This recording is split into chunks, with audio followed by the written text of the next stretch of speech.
Chapter 1, First Encounter, Yandere.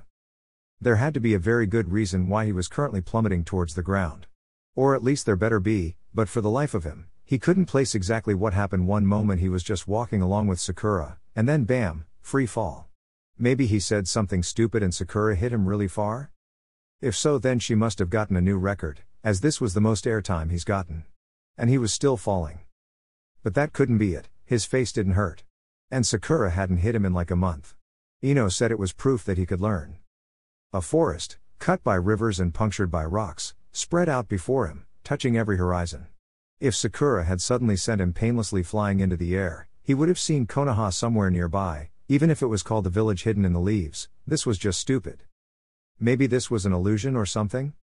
He found the answer when he came into contact with a branch that smacked him in the face and gave him a mouthful of foliage. It hurt, that meant that he actually was falling. Oh shit. He pulled his head in, bouncing off branches that snapped and crashing through the forest canopy. The world went black a few times on the way down. Water crashed around him, hurting just as much as the branches on the way down. He was submerged in a heartbeat. Probably with a broken arm. And ribs. And face. Nothing he couldn't walk away from. Sure, the landing always sucked, but it was rarely worse than the takeoff. Except maybe this time. He bounced off the rocky bottom of whatever body of water he had been fortunate enough to land in. Well, there went his foot, that was probably broken too. Still, he'd live. He still had to become Hokage after all. With his good foot on the ground, he aimed upwards towards the surface where the sun shined through the clear water. He could see the slope of the rock-covered shore, and feel the flow of the water, looked like a river. The water broke around him as he bobbed up and down in the water. No real need to use his chakra yet, besides he was already wet, he couldn't get wetter. A foot, not his, it was far too slender and girly, stepped in front of his face, its counterpart resting just behind it. He followed them up, which was probably a mistake given how he tended to have horrendous luck. A woman, a naked one save for a single piece of cloth that covered some of her, stood in front of him. The first thing he noticed, besides her long legs, nice hips, slender legs, modest bust, long black hair, was the viscous scowl on her otherwise beautiful face. That and the sword she was currently pointing at him. "Do you have a death wish?" she asked, her eyes dark like two lumps of coal boring down into his very soul to see what kind of a person he was. And she was very not impressed. "The only reason why you're not dead is that I will know who would dare attack me. Now speak, worm." The edge of the sword moved towards his neck. Great, he just had to appear in front of some crazy chick with a sword. Why couldn't it be some nice girl with a bowl of ramen? Or just nobody? Nobody would have been great. Would you like to get dressed or something?" "Why?" she sneered, tilting the sword up against his neck. It was sharp, really sharp. "So that you can strike while I have my back turned? I will fight and defeat you naked if I must." "No, it's just that I have a hard, wait, that's probably not the right word. It's difficult to talk to a beautiful girl when she's naked." Mostly because he didn't want to make her even more mad by looking at places he wasn't supposed to. Which he was doing a lot of. "Bo beautiful?" She gasped, eyes wide and a frown replacing her scowl for just a moment. "Do not think flattery will get you out of this. Now speak, who are you? Some Senju assassin? I did not think Hashirama would stoop so low." His eyes drifted towards her waist. There was a lot of definition there. She was definitely more than just bark. The sword at his throat was telling him that her bite might actually kill him. "Keep your eyes on mine." "Yes, ma'am." He squeaked, trying to stay focused on her eyes. It was kind of easy because she was, how would Jiraiya put it again? Easy on the eyes? "I'm Naruto Uzumaki, and I wasn't trying to do anything. I don't even know where I am." "An Uzumaki?" She glared at him, sliding the sword upward toward his chin. "So you are aligned with the Senju then?" "What? No, I'm not. I swear. I don't even know what a Senju is." It did sound familiar. "Look, I'm a ninja from Konoha, see?" He tapped at his forehead protector, wincing as he heard his arm pop at the motion. "That might take a bit longer to heal. Can we please talk about this with you being dressed, a sword not pointed at my neck, and a fish not eating my toes?" She snorted, "I know not of this Konoha you speak of, and that the Uzumaki are the allies of my enemy." "I'm not your enemy, I swear. I'm just a ninja." He'd deal with the whole not knowing what Konoha was later. "Look, there has to be some way for me to prove this is all just a misunderstanding." She lowered the sword just a hair so that the blade no longer touched his skin. "Stand, slowly." He did so, her blade following him on the way up. Yep, His foot was probably broken, his arm definitely was, damn it, and he just had Sakura fix it recently. Hey wait, a second, his arm, it didn't feel like it normally did. His old arm was back. Okay, this was weird. Almost as weird as getting interrogated by a hot naked lady with a sword. You sure you don't want to get dressed first? Do not speak unless to answer my questions. She walked around him, the water didn't even respond to her steps, while he made ripples just by standing there.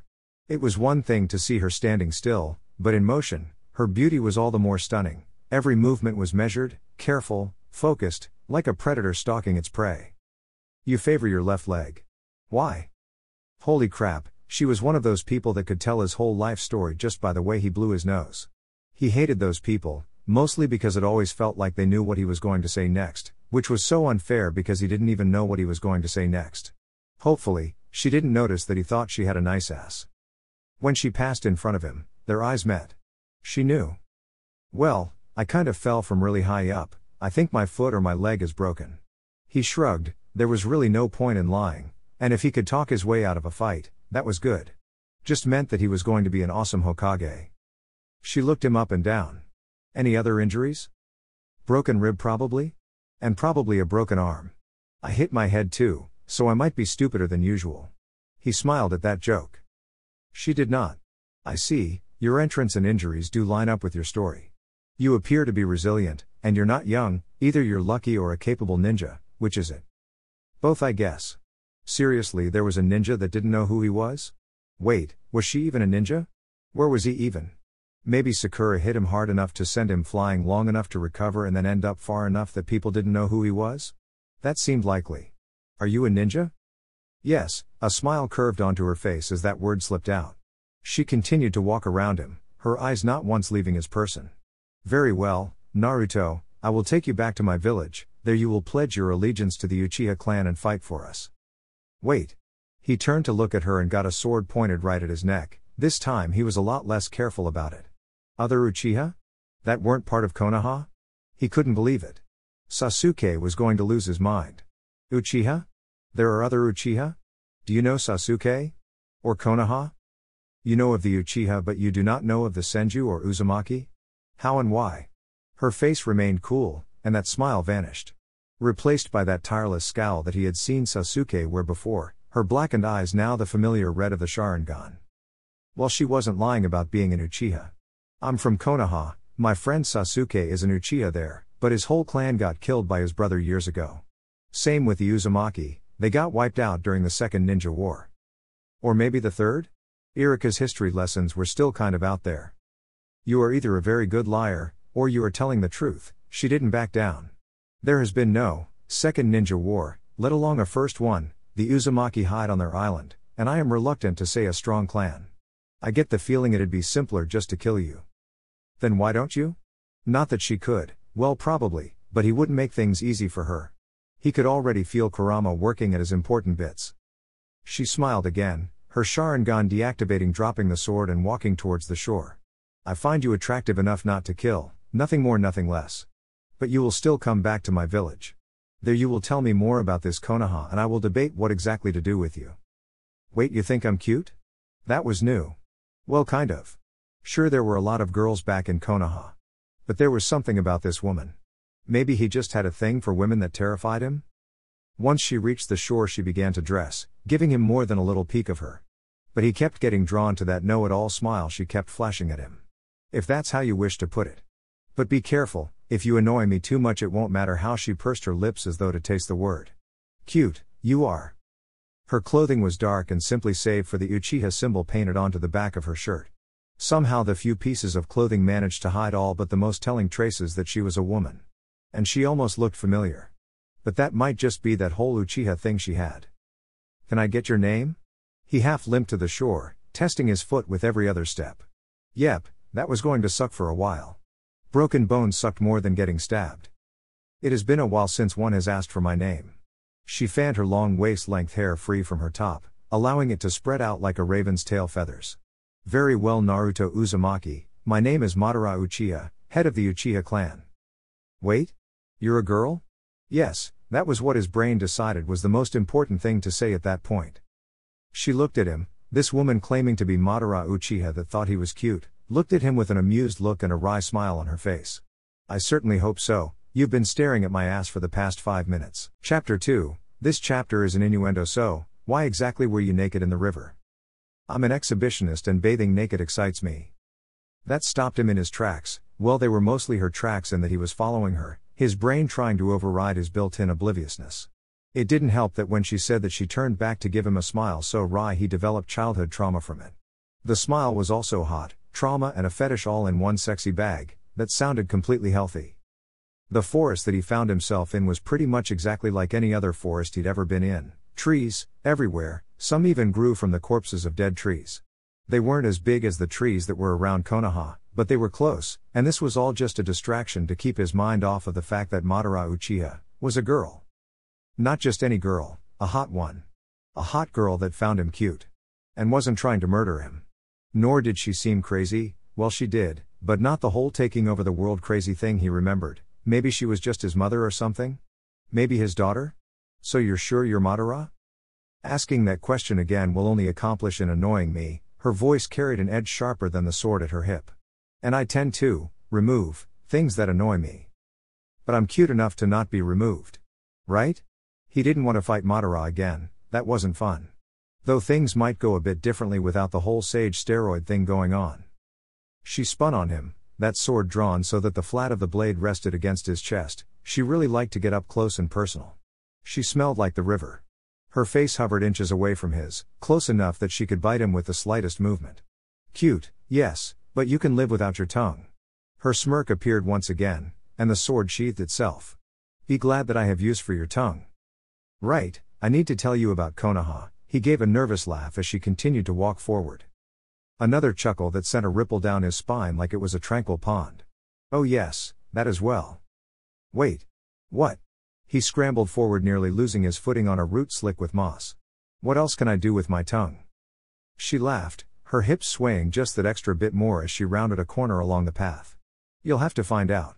Tonight if you're lucky. He spent the next 5 minutes failing to figure out what she meant, much to her amusement. The forest came to an abrupt end and a village sprouted up out of the earth. Only a band of rocky and charred earth separated the two worlds.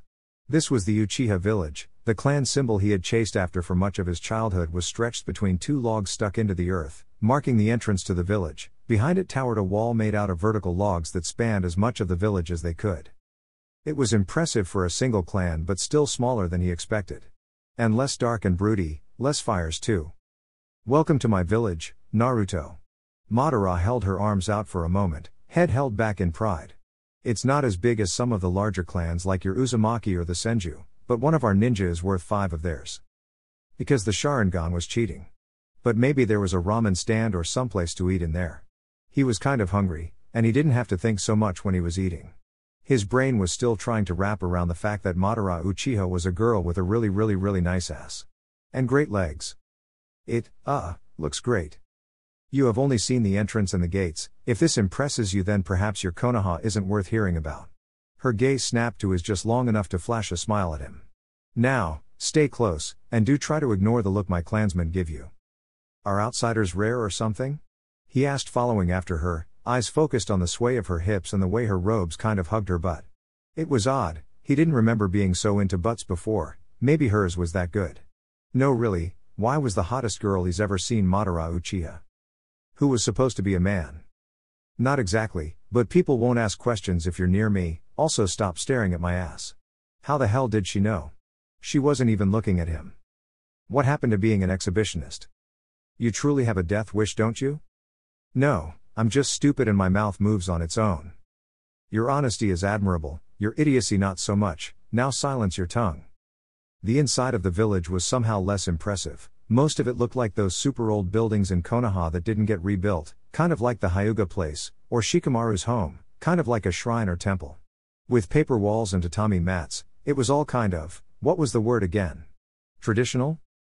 Most of the people, well they looked like they were related to Sasuke, and not just look wise, they all had that same grumpy scowl on their face Sasuke was probably wearing right now. Well maybe not right now, he was still in the future. How did he even end up here? And why was Madara a girl? While dark hair like Madara's was the norm, there were a few more vibrant colors, purples, blues, and even a few deep reds. They were all dressed in simple robes, with the clan symbol on the back. Some even wore that cool-looking armor that Madara and the first Hokage wore. A tall, angry-looking man, angry even by Uchiha standards, walked up to them, with a sword on his hip and long black howl, and those hateful eyes. He looked more like Madara than Madara did. Lady Madara, his voice a black storm seething on the horizon, ready to swallow up any who would challenge it. His bow was curt, straddling the lines of mockery. "It is good to see you are well." The Uchiha's eyes flickered to him, he eyed him up and down and grunted. "And it appears as though you've brought a stray dog home." With a hand on her hip, Madara turned back to face him. She rolled her eyes and smiled. "Naruto, this is Sanosuke. He's a strong shinobi but a pig-headed bastard that thinks that he should lead our clan because there is no way that a woman could do such a job." Sanosuke snorted, shrugging his arms, his frown only growing. "You only lead because you can't best me." Madara interrupted, turning to face Sanosuke, "And until you do, I will continue to deny you." A growl escaped him and his lip curled into a snarl as he directed his anger towards Naruto. "And what business could our clan have with a weakling such as this?" "Weakling? Hey, I'm not." The back of her hand against his chest silenced him. "He has information that could benefit our clan far more than you ever could. Now hold your tongue before I put you back in your place." She turned away from him, eyes scanning the crowd. "Do you all have the luxury to stand to and gawk at me?" Only Sanosuke remained standing. Madara sighed. "What else, Sanosuke?" "We need to talk about your agreement to meet with the Senju. It's a trap." The man continued to glare at him. This guy was worse than Sasuke ever was. And if it is not, then they are fools and we should crush them. Hashirama may be a peaceful fool, but he is an honest one. Besides, I want to know what the peaceful fool has to say. You are welcome to remain here and watch over the crops. It would be no problem in finding another escort." She paused, her face void of all emotion. She looked tired, and finally managed to smile. "Of your caliber, I'm certain even Naruto here could fill that role despite the fact that he is no Uchiha." She let each word drip like a venomous honey. With a huff, Sanosuke left them, stomping off towards further into the village. "So, you didn't mention you were the leader of the clan," Naruto said, trying to change the subject. He didn't exactly do well in situations that were about to break into a fight. He was great at the everybody happy, or everybody fighting atmospheres. Her smile came back. "Oh, did I not say that this was my village?" She leaned in close, one hand on her hip, the other resting on her sword. She was way too fond of that thing. "Or did you just assume that I could not be the leader because I am female?" "No?" He leaned back, hands putting up a meager defense. Did she not know what personal space meant? "What I mean is that we had a female Hokage before. She was super strong. And I know a lot of other strong girls, like Sakura. And oh. The Mizukage is also a girl." "It sounds as though you're asking me the questions." She spun on her heel, hair nearly smacking him in the face. "Hokage? Mizukage? These are leadership titles?" "Yep, Granny was super strong, and I heard that if I didn't want to become the next Hokage, then Sakura would probably be asked." It kind of hurt that it came from Shikamaru saying that Sakura would make a better Hokage than him, but he had more than a few points. It normally goes to the strongest ninja. She laughed, a cruel mocking sound that was still filled with joy. "The more I hear about this Konoha of yours, the more I am beginning to like it. Now come, my home is not far, I am hungry." Chapter 3, and then they fucked. Madara's home was smaller than he thought, and it didn't have a future super evil bad guy that wanted to take over the world vibe he expected it to. If anything, it was just kind of plain, save for the collections of swords, kunai, scrolls, and ninja weapons that were displayed, some proudly in proper racks, others were just kind of left nearby, and the giant Uchiha flags that flanked either side of Madara's seat.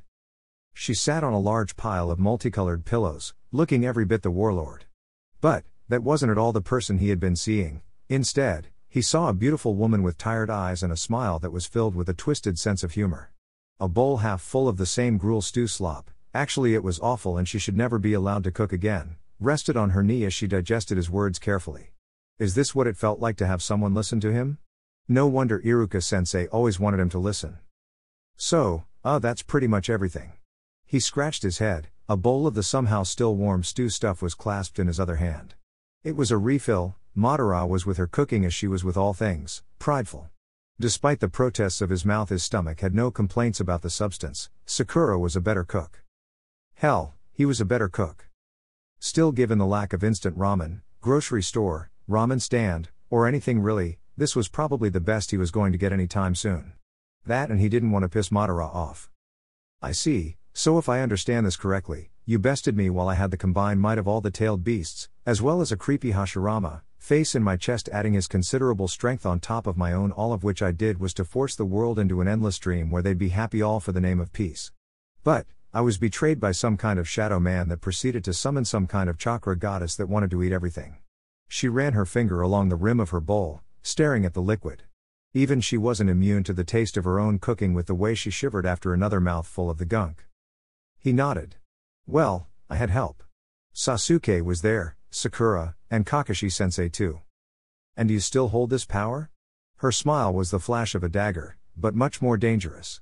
She licked a bit of stew that clung to the top of her lip, her eyes not once leaving his. Well, I don't have all the tailed beasts inside me, but Kurama's still here, he shrugged. And I can still do sage mode and awesome stuff like that. Ha! She tossed her bowl to her right, sending it into the kitchen sink without breaking it. Both of her hands gripped her knees and she rocked on her cushion. Cute, strong, honest, resourceful, you have many. She paused, wiping her mouth one last time. His body burned under her gaze of fire. Desirable traits, Naruto. Did you not think that telling me of the future would be a bad idea? No? He asked, scratching his head, trying really hard to not to look at Madara. At least this time she didn't have her sword out. I mean, it was the best way to get you to believe that I wasn't trying to kill you or anything, right? And hey, you're the one believing that I'm from the future. Another laugh, this one overflowing with mirth.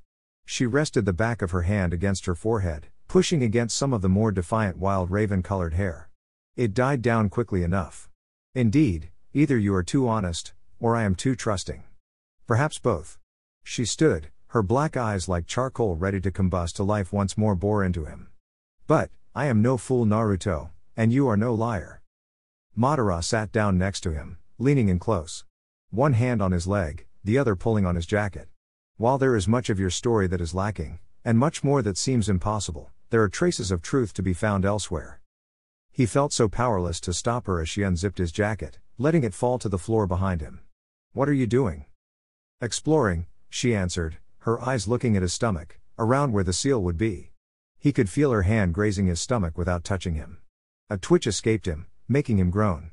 Ah, there you are, Kurama, was it? Yes, that is indeed the nine-tailed fox. Time has tempered his rage, and strengthened his spirit. He says that if you try to control him again he will kill you. It was easy to ignore Kurama, mostly because he was like a giant cat and normally slept most of the day away. Does that apply to the nine-tailed beast that roams my time, or just him? She chuckled, pulling away, and turned her attention to his jacket. Not that it matters, I am beginning to see the merits of this piece that fool Hashirama speaks of, especially if your Konoha is the result.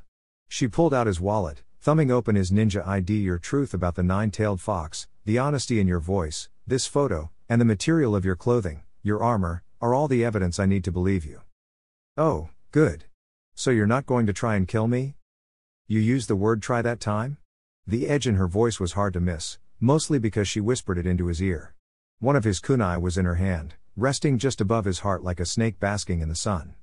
But yes, I have no intent to kill you, provided you stay on my good side. How do I do that? And why did she keep holding on to weapons? She spun the kunai in her fingers and gave it back to him. Her smile faded when she stood, her hands flat against her back. A question with no answer. But you are off to a good start. Continue to treat me as a woman and as an equal and I won't try to kill you. She smirked, taking her seat once more. Oh, and help me, of course. With what? He put on his jacket once more. Probably not a good idea to tell her that her cooking was bad any time soon. And what did that even mean? He was just treating her the same as he would any cute girl that was at least mildly violent, which growing up was most of them. Your history, my future, leaves much to be desired. That knowing smirk appeared once more, he could see the ambitions growing in her eyes. First, instead of that fool Hashirama, I shall become this Hokage you speak of, then I shall find and kill this shadow man for daring to think that he could use and betray me. From there we shall see. Wait, you want to be the Hokage now? He stood, pointing a finger at her. I want to be the Hokage, I was going to be the 7th Hokage. And I will be the first. She stood with him, hand on her hip. Instead of the 7th, you could become the 2nd, or perhaps I will find some other use, For you. Her hand slid along his chainmail shirt, sending a wave of excitement through his body. Once more she was close to him, her body coiling around him like a python, a mere thought away from a lethal strike. I'm sure I can find many, many uses for you. It was impossible to face her. Her brilliance shined like the early morning sun, blinding him from his goals and forcing the weariness from his body.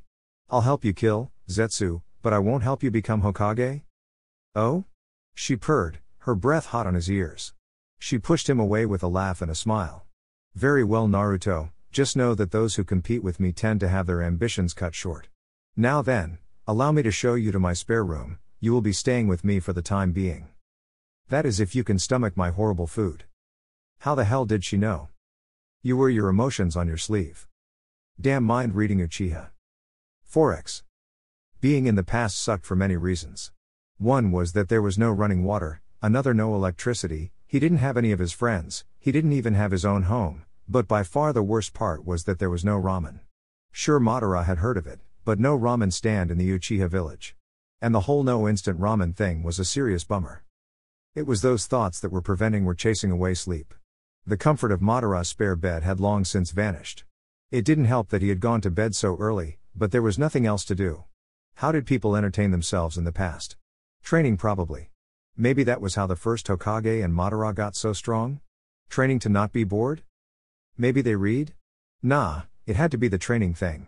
But he couldn't do that now, mostly because Madara was asleep. And he was in a village that was literally crawling with angry Sasuks. Why was Madara a girl anyways? Had she always been a girl? Does she turn into a grumpy dude? Sure, the hair was the same, and if he kind of thought about it, they had the same face, but they were completely different people. Especially personality-wise. This Madara laughed, and sure, she was mostly laughing at him, but it was still kind of a cute laugh. No, really, why the hell was Madara Uchiha a girl? A hot one too. At least he wasn't thinking about ramen anymore. Crap. With a sigh, he flopped his arms and stared up at the dark ceiling. He used to be so good at sleeping when he was bored, now he couldn't sleep because he was bored. Growing up sucked. His door slid open, flooding the room with moonlight. Madara's silhouette stood in the entranceway, her shadow swallowing him whole. And her eyes glowing with the soft red of the Sharingan. He strained his neck to look at her more directly. Madara? Ah, you're awake, that's good. She strode into his room, and closed the door behind her, covering her in a shroud of darkness. He could feel her every step on the tatami mats that made up his floor and could see the sway of her hips even as darkness clung to her every motion. Why are you? He followed her hand as she pulled her zaka loose. But it was the sound of her robe falling brought a clarity to his darkened vision. She was naked in front of him, modest breasts sat high on her chest, her stomach was toned, and long, stretching downwards before it flared out into her hips. Then there were her legs, long, wonderful pillars of feminine power. What are? She kneeled down next to him, placing a finger on his lips as she tossed his blanket to the side. It should be obvious, Naruto, we are going to have sex. Somehow the hardest boner he ever had just got twice as hard. Sex?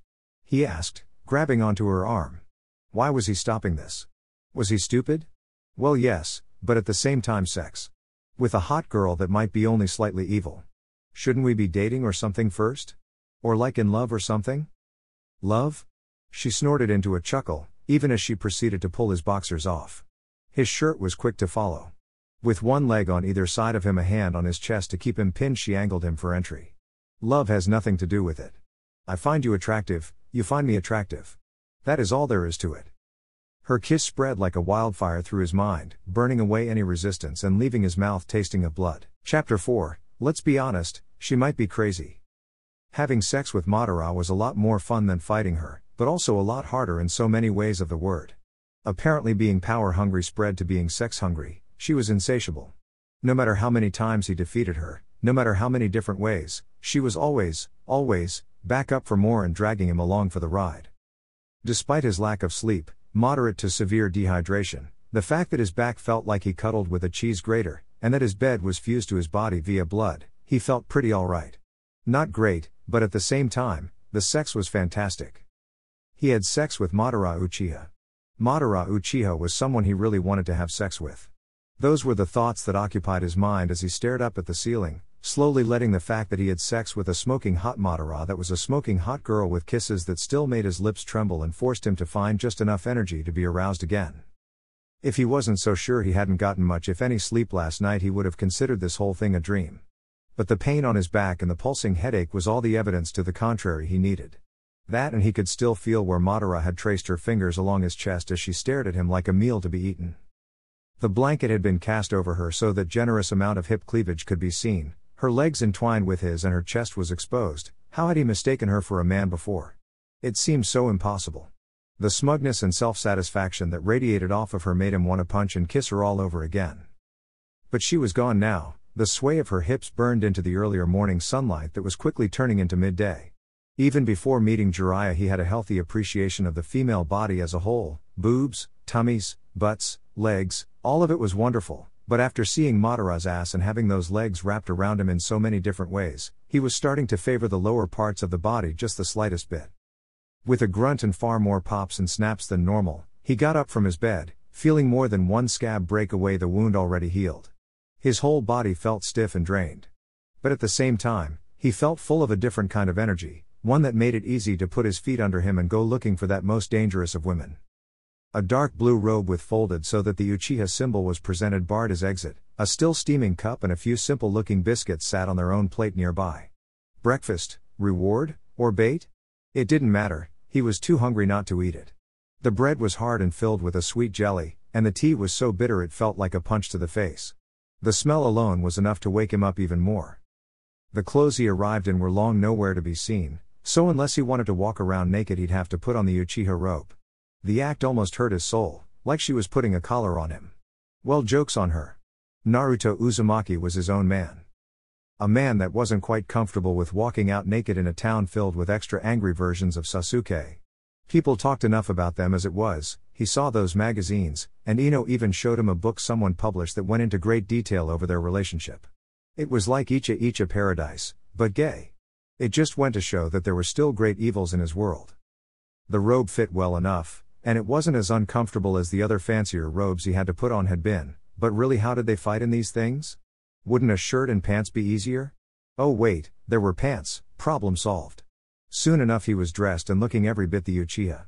Just better looking, not depressed, and a better ninja. Madara's home was an L shape, with the bedrooms made up one side and the rest of the rooms made another, joined only at the hinge by the bathroom.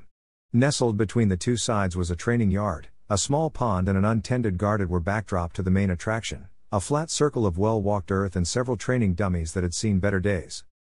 In its center, dressed in a black robe with her bare feet gliding across the dirt, was Madara, eyes closed. Her face was fixated in the usual permanent scowl that must be a genetic condition, but at the same time she looked oddly peaceful as her hands flowed like a river moving at the same constant pace. "Do you always take so long to get up?" She didn't so much as look at him, but a smile grew on her face all the same. The difference was night and day with her. She continued to move in the slow, controlled pattern, her feet not so much as leaving a trace as she moved. It was as hypnotic as she was. "What are you doing?" he asked, stepping off the sun-warmed wood that made up the pathway that connected the home and onto the grass still wet with dew. "Training, would you like to join me? Few can match me." She didn't stop moving, her stance shifted so that she faced him, one hand outstretched at him, beckoning him to challenge. "I will not blame you for declining, it shows you know who your better is." If she wanted to go, then all right.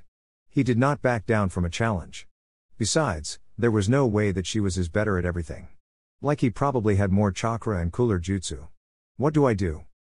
Both of her hands took up a typical fighting stance. "We fight, eyes closed, hands not touching and never more than 2 inches from each other." Sounded simple enough. He did something before with Lee, except a lot faster, and actually punchy. He matched her stance, the pebbles grinding against his feet, and his hands shook for a moment before steadying. "All right, how do we tell who loses?" Her smile turned into that mocking smirk that he was beginning to despise with every fiber of his being. "You will know when you have failed, as this is your first time. You may keep your eyes open if you wish. But be warned, it does make it harder. I don't need a handicap, ready when you are. Begin." When he fought Lee, he had used sound and the thudding of the dojo mats to find where his foe was. But here, surrounded by the outdoors against a foe that made no sound, he truly felt blind to everything. This was about knowing his foe probably, or some other ancient and outdated technique that was all about being in tune with his body. Which he was a ninja and mastered Sage Chakra. It might have been cheating, but it was his best option, and she never said he couldn't use it. He could see her chakra and her hands, moving at that same steady pace. He had wildly missed where she was going, and it was only blind luck that he hadn't touched her hands. Her feet were also moving, drawing closer to him. He needed to correct this. Interesting technique, Naruto, she purred through the darkness. He could feel her smile through her chakra, mocking him constantly. Maybe this was why the Uchiha were so fucked up. They had to put up with Madara teasing them so that they developed childhood trauma. Had to be. Don't play catch up, keep the pace. It was a lot harder than it looked. So I wanted to ask you something. He had to move his right hand quick to avoid hers. His feet made ground against the dirt, sounding like a cannon blast in the stillness of Madara's yard. Ask away, but you may not get the answers you seek. Okay, he could do this. It wasn't like he had crippling social anxiety when it came to dealing with feelings or anything. Nope. He was a straightforward man, always had been, always will be. So about last night? She moaned, her chakra dancing like fire. Are you sure you can concentrate while talking about that? Yes. He nearly slipped and touched her hand, which earned him a mocking chuckle from Madara. He was really starting to hate that sound. If you are certain, but which part about last night? She turned her back facing him for no more than a breath, her feet moving no faster than the snail's pace of her hands, yet still, she maintained perfect balance. No doubt she was grinning up a storm. He ground his teeth trying to keep up with her, his foot fell hard against the dirt when he turned to meet her, his hand nearly touching hers once more. Well, damn it, what are we? We are ninja, her voice lacked the humor it had one moment ago. But you do not need me to tell you that. So speak your feelings true, Naruto. The humor returned, followed by a chuckle that sent a shock up and down his spine. I know you like it when I bite. That's what I'm trying to ask. He muttered. It was really hard to ignore the warmth of his face and his growing excitement. What does last night make us? More chuckling, and she started to be more aggressive with her stance, both hands moving on their own, her feet twisting and shifting with an ease that felt unnatural. Now we get to the real question. Worry not, Naruto, I know exactly what we are, I know who I am, and what you are to me. It is only a matter of you accepting it. Care to explain? He took a harsh step backward, he yanked his hand back to try and stop her from touching his. More than 3 inches. A lot more. He was losing his footing. We are lovers, she purred, her hand touching him in the chest, just enough to send him tumbling to the ground in defeat. But he never reached the ground. I am Madara Uchiha, and you. He opened his eyes to see her looming over him. She held him up by the folds of his robe, while still holding him down with one hand. She had beaten him in this game of balance, patience, and grace, but that didn't mean she was better than him. And me? Madara's eyes sparked like embers taking to fresh kindling, and her smile grew so much more quick and vile. She leaned in close, somehow keeping them both balanced. Her breath mixed with his, and he could feel the ghost of her lips on his once more, like chasing a dream after just waking up. And you, Naruto Uzumaki, are mine. It was really hard to protest to anything when her tongue was down his throat. Chapter 5, he prefers his crazy to be hot. Being a bastard had to be hereditary. At least in the male population of the Uchiha, Madara wasn't a bastard. Well, she was crazy, really crazy, but she was far from the norm. While most women kept their heads down, Madara's kept hers held high. Few seemed willing to challenge the aura of leadership she displayed in her every action. Unfortunately, the one that did challenge her was a loud and obnoxious bastard among bastards. I cannot allow for you to parade this lesser ninja around town, Sanosuke shouted. His face was red and growing redder as he continued to kick and scream like a child that had his toys taken away. It was subtle, but the crowd was slowly taking sides. Those that favored Sanosuke were mostly old men, Madara's was every woman and a host of young warriors, and all she outnumbered him a great deal. If she cared about any of this was known only to her. She held up an onion, bouncing it on her palm a few times. You will be cooking tonight, this onion is good, can you make use of it? Yes, Sanosuke was shouting at her, and the village looked ready for a civil war. Madara was shopping for ramen ingredients. One that apparently he will be cooking tonight.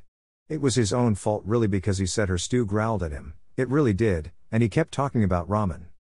I think we can have an onion slice with it if you want. It was normally in his ramen at Ikaruka, but it wasn't the first or last thing he went for. She placed it into the brown sack that had seen better days on top of the noodles and other ingredients. Excellent, that is everything, is it not? She dusted her hands off as though to be rid of the task. We shall drop this off and then you will. A sword fell between them so that he stared at his own reflection for a few moments. A silence that not even death would disturb followed, growing louder and more annoyed with each passing moment. He looked to Sanosuke, whose face was one of pure rage, in contrast to the amused smile that he could see growing on Madara's. She was enjoying this way too much. Madara, this has gone on far enough.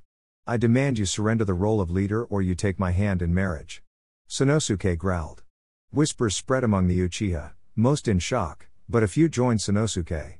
Those that supported Madara were silent. If you will not do either, then fight me for the right. I will decide which once I. A sharp laugh erupted from Madara. She clutched at her side with one hand resting on her sword hilt. He was starting to understand why she carried that with her. The laugh was one of pure joy and amusement, and the smile that followed was the most joyful smile he'd ever seen an Uchiha make. Even if it was coated in a layer of bloodlust and pride so thick he could feel his blood coagulating in his veins. The laughter died into the silence once more, but the smile remained. You make demands of me, Sanosuke? You wish to control me? To control me simply because I am a woman you disagree with? She stepped towards him, disturbing not a pebble, making not a sound. Do not assume my respect for my sister as weakness. You do not control me, and you will never control the Uchiha. You cannot challenge me. Her every word carried with it a dare, begging Sanosuke to try something, anything. He did not deliver. I see. Madara turned her smile, small, prideful, filled with mirth, towards him once more, a single eyebrow raised. Come now, Naruto, there is much I to accomplish today. All eyes were on him now, and all of Sanosuke's fury. The man's face was stuck in what he considered to be basic Uchiha emotion number 3, pure unadulterated rage. His Sharingan was activated, every tomb promising a new and interesting death if he didn't watch his step. Why couldn't every Uchiha be the kind of murder-happy/crazy that Madara was? Not that he swung that way. I'm with her. He made it about half a step before there was a sword at his throat once more. Instead of a really hot lady at the end of it, there was a bastard. He preferred his crazy to at least be mildly attractive. You don't belong here outside. Sanosuke's every breath was a growl, his steps dragged across the ground. I will slay you for influencing our leader. Wasn't he trying to influence their leader? Madara stood with her arms crossed, that damn mocking smile on her face. There was no way she was going to help him, was there? Madara? What should I do? That smile twitched and she shook her head, her hair falling over her shoulder for just a moment. Do as you wish, just make it quick. Saw that coming. If I fight you, will you go away? Judging by the sword sticking out of his stomach, the answer was no. Felt like his what was the organ called again? Liver. Pancreas. Rye, that thing was cut. Man, why that thing? Even after it healed, his piss would still smell funny. And where was he aiming? Why not the heart? He was standing still. He could have gone for the throat or even the heart, something that would actually do damage. Maybe he was trying to prove a point. Wait, was the bastard monologuing right now? Nope, just glaring and smiling at him. Big surprise. Oh wait, he was supposed to be fighting, right? What was that tactic that Sakura liked to use? Overwhelming force and awe. Or something like that. In less than a breath, he gathered the natural chakra and mixed it with Kurama's own strength. And Rasengan Sanosuke into the dirt with a chakra arm. The crowd was in shock, a few were even smiling now. But Madara's smile had vanished. Did he go too far? He pulled out the sword and left it next to the still breathing corpse of Sanosuke and left it there. Look, I'm sorry, I didn't want to fight you. Madara's gaze followed him like the frost of winter. When he was a step away, she turned, maintaining the same 1.5 steps she favored. He was all right with it, as well as it gave him just enough room to stare at her ass, hidden though it was beneath her clothes. She was silent on their way back to her home, and her stance was aggressive. Her head snapped towards him, glare sharp. I didn't upset you or anything, did I? You allowed yourself to be injured? Her voice carried a barb he hadn't heard from her before, and she stopped moving. Why? To prove a point? To make me laugh? To show how strong you are? No, I didn't mean to let him stab me. He held up the groceries he was still holding. I was still holding these. She growled, and he saw the smallest flash of her steel. When I said you were mine, I meant it. That means the only one that gets to stab you is me. Do you understand? I'd prefer it if you didn't stab me. That seemed like a reasonable request, especially since they were in a relationship. Even if it was the weirdest relationship he'd ever been in, well, it was also the only relationship he's been in, but he was fairly certain this wasn't normal. Her smile returned and her hand was off her sword once more. As would I. In the future you will refrain from injuring yourself unless I say otherwise. That sounded more impossible than the fact that he was back in time and having sex, fantastic sex, with a smoking hot female Madara. So actually possible. I haven't gone a day without getting hurt since I showed up here. Then you will learn. 4x. After the food had been dropped off, and a few clones were left to cook, a mistake as Madara ordered 2 more in order to clean her home, she led him away from the village, following the same path they had taken to the village. So, where are you taking me? He asked. Trying to read this woman was like pulling teeth, especially when she was this quiet. It was a lucky guess that he found out she was angry with him. Thankfully she was actually mature and didn't just pretend like everything was fine. Wait, how old was she? Should probably find that out soon, not that it mattered too much. You will have the answer once we get there. In the meantime, silence. She didn't turn back to look at him, her gaze focused on the path ahead of them, her hands were still. She led him through the wilderness, across the river, and up a cliff. Not a single animal disturbed the silence that Madara desired, even the river seemed tame at her passing. It was on a cliff that overlooked a valley filled with trees and a large lake did they finally come to a stop. A lone tree with pink leaves dominated the cliff, standing in defiance to the elements that threatened to push it off. At its base sat something he knew all too well, a grave. Etched into the stone was the name Izumi. Madara kneeled before the grave and placed her head against the ground for a moment. He shouldn't be here. This was a private matter. I shouldn't be here. Saying nothing might have been better. No, Madara's all but whispered, lifting her head up. Stay, I desire your presence. Biting his lip, he kneeled down beside her, doing everything he could to show proper respect for someone he did not know. This is my sister Izumi, killed by Tobirama Senju in battle, Madara said softly. It took all he had not to reach out and try to hold her. My father, Tajima, was also killed by the Senju. Many in my village have also been killed by the Senju. I will not lie and say that I did not hate them for the longest time. Then, one day, this tree appeared here. It had to be that fool Hashirama. Only he would think that a simple plant would make up for my sister's death. But it is because of this tree that I began to consider the peace that he desires. He showed respect to the dead even when he did not need to. What's to say he could not show respect to the living? She lowered her head once more and silence followed again. The shadows grew long before she sat up once more. Thank you for your company, Naruto. It shames me to say this, but it hurts less when you're around. He stood, offering his hand to her. For once she took it. Her touch lingered, the roughness of her calloused hands burned into his mind. Who knew she had a soft side? Especially one that she was willing to show him. You're welcome, but why did you bring me here? So that you understand what Konoha demands of me. It demands that we Uchiha change and lift the curse that plagues us. Her smile appeared once more, at least for a few generations. What about you? Do you still have hatred? He asked. She drew close, pulling his arms around her for a moment. He was hugging Madara. Make no mistake, I'd go on a murderous rampage if they killed you, but you might be able to lift my curse. Damn it. Why the hell was she so sexy, cute, adorable, into him, and drop-dead gorgeous, but also really crazy? Chapter 6, One Prick, Extra Crispy. So, what's the deal, Sanosuke? He placed the steaming bowl of ramen in front of Madara. Honestly, he might have outdone himself this time. While it wasn't as good as instant ramen or anywhere near as awesome Ichiraku ramen was, it was a lot better than that time Sai talked Sakura into making him birthday ramen. Neither one of those two could cook and he nearly died. Oh, right, he might never see those two again. Or anybody else from Konoha. If only he knew how and why he ended up here, he might be able to figure out some way too. This is surprisingly good, Madara spoke between greedy gulps of ramen. She held the bowl like it was merely a sake dish, taking large sips of the broth. Far better than the tomato-based monstrosities my clan makes. She gave him a smile, lowering the bowl for just a moment. Congratulations, Naruto. It is not often I am forced to admit defeat, but you are the better cook. Your reward is the honor of cooking for me every night. You just don't want to cook. She shrugged, her smile offering now shame. As for Sanosuke, her frown vanished behind her bowl, her mournful silence betrayed by an obnoxious slurp that almost made him proud. He is one of my stronger warriors, having survived many fights against the Senju. In the past, he was one of my strongest supporters as well, and even agreed that further fighting with the Senju would be pointless. Holy crap, was Sanosuke Madara's ex or something? Wait, no, that didn't make sense with how he talked. He took a sip of his own ramen. More salt next time. Something happened, didn't it? He was to marry my sister. She looked so timid, displaying a softness that betrayed the edge she carried. No one took her death well, but Sanosuke took it harder than most, and all the love it had for my sister turned into hatred for the Senju. He let that hatred consume him, To cement himself as the second strongest ninja in the clan. And you? Sanosuke sounded more like the Madara he knew. Well, kind of, it might just be an Uchiha thing. I mean, I know you said that still have hatred, but why didn't you let it consume you?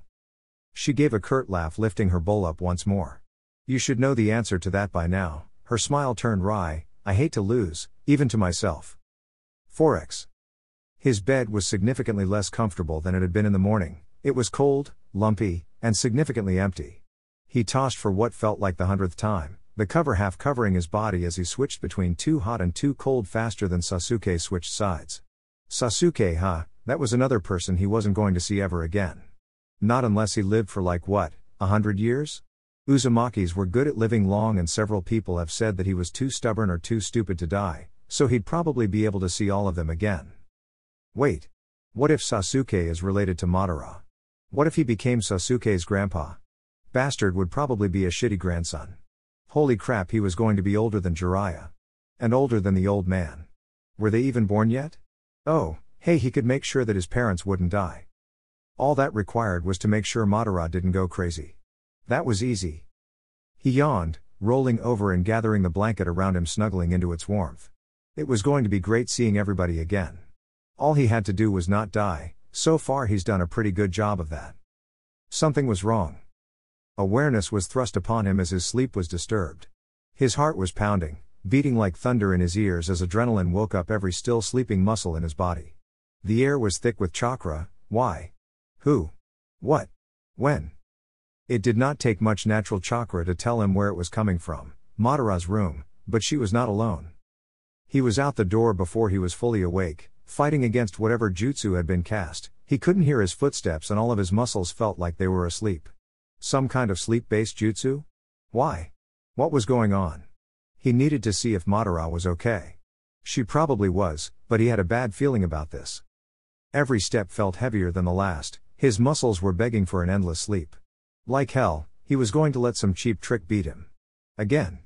Gathering Kurama's chakra helped shake it off. I warned you, Madara. Sanosuke's voice rung clear once he reached her door. Inside, he could see Sanosuke and Madara standing there in her room, chakra surrounding both of them.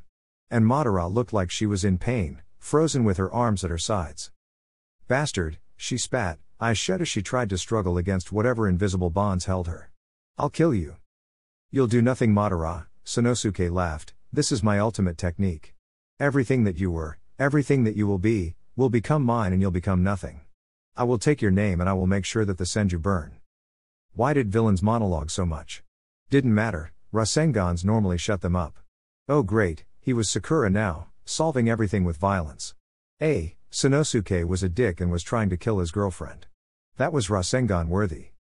Much like early today, Sanosuke was slammed into the ground with a single Rasengan, his jutsu ending. Madara stumbled, grabbing her head like she was having one hell of a headache. Part of her robe was undone, exposing her left breast. He took a step forward, reaching out for her. Are you? She roared, pushing past him to kick Sanosuke in the head, rolling him over. Where she then proceeded to give Sanosuke one hell of a beating. She sat on his stomach, delivering blow after blow to the other Uchiha's head with a ferocity that could quash an army. You fucking bastard. After everything I've done for you. After everything we've been through, you tried to take my life? She continued to beat down upon him, tears falling from her Sharingan. Her face was flushed red and her breath was as erratic as her chakra. If your hatred has led you to attack your own clan, then you are nothing but a mad dog. Her hands flashed through one hand seal after another. And like any beast, you must be put down.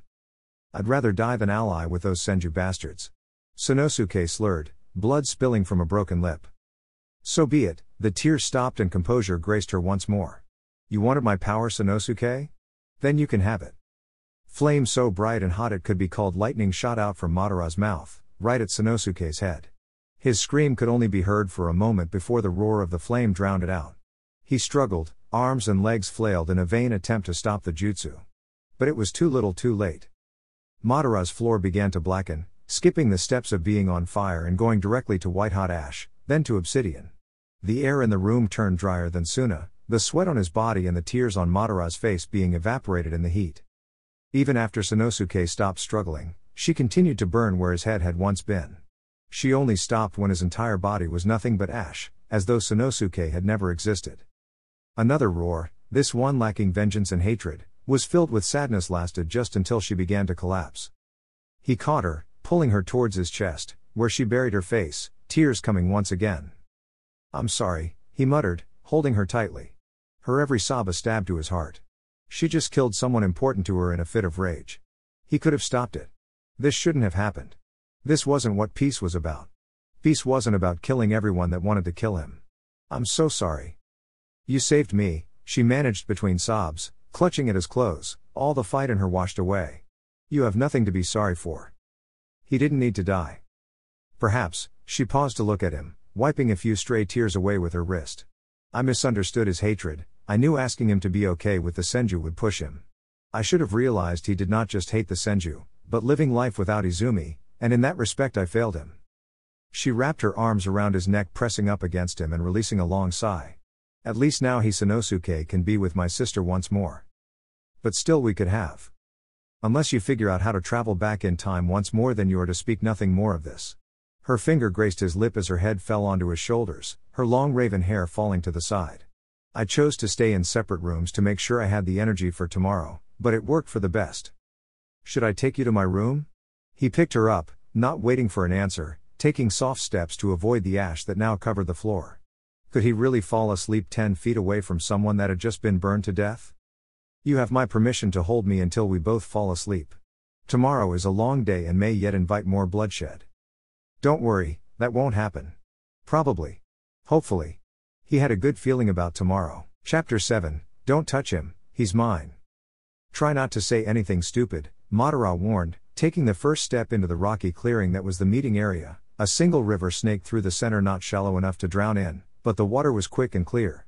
"Also, if you so much as look at another woman, I will end them, and then I will cut you." "So I should just go out there blindfolded?" She was probably at least slightly serious about the whole stabbing thing. Hopefully she'd at least wait, or just stab him with her hand. Softly. "Or maybe I should just stand back."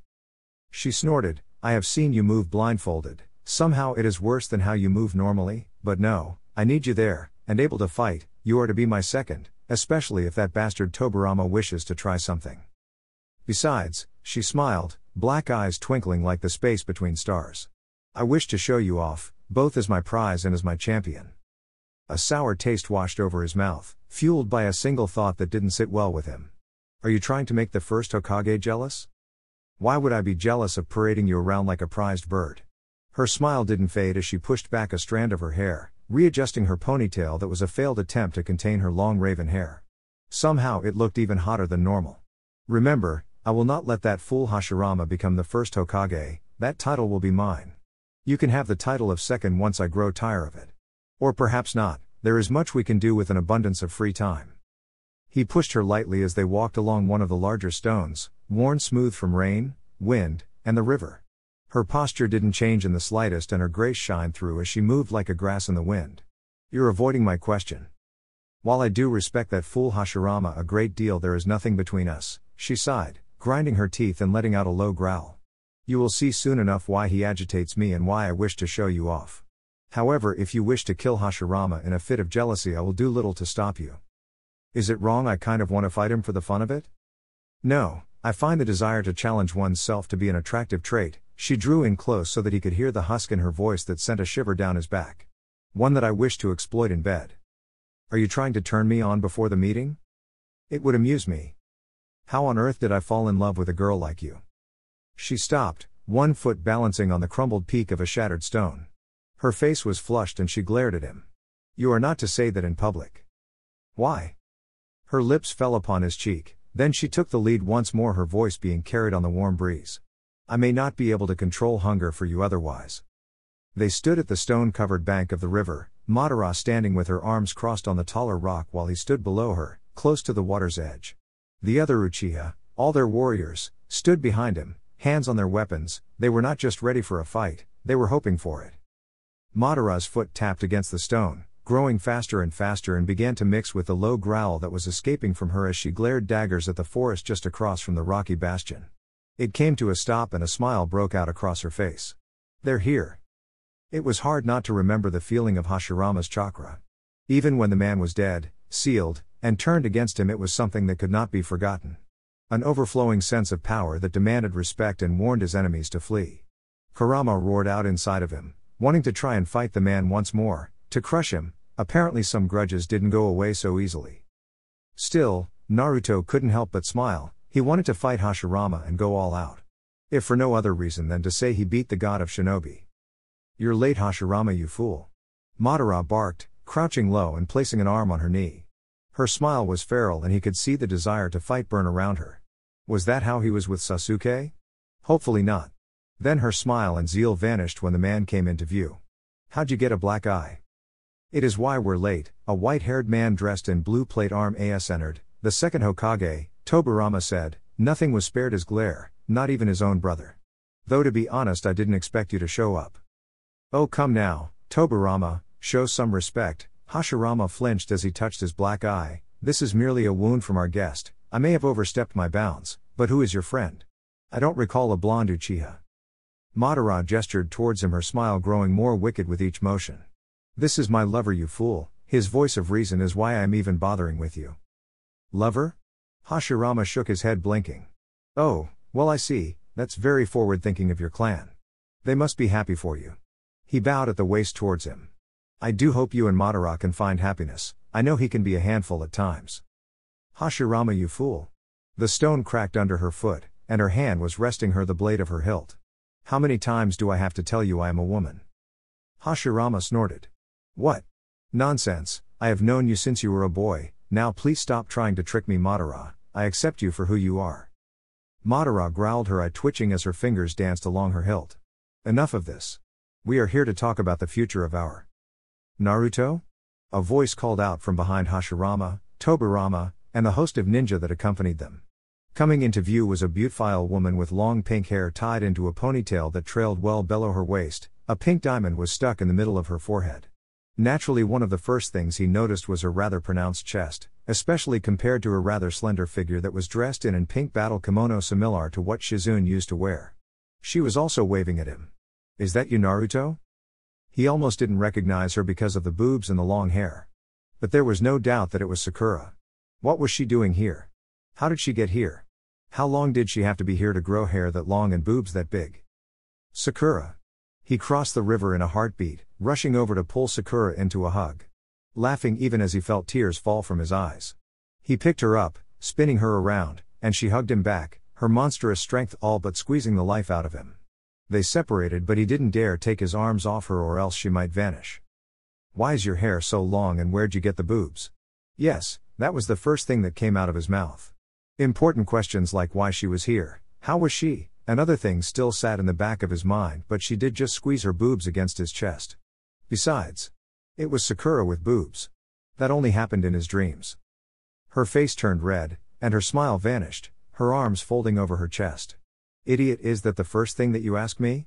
And I don't know, when I got here my hair was long and my boobs were big." She pointed towards his arm, still glaring at him. "Probably why you got your arm back." "Oh, right, I guess that makes sense.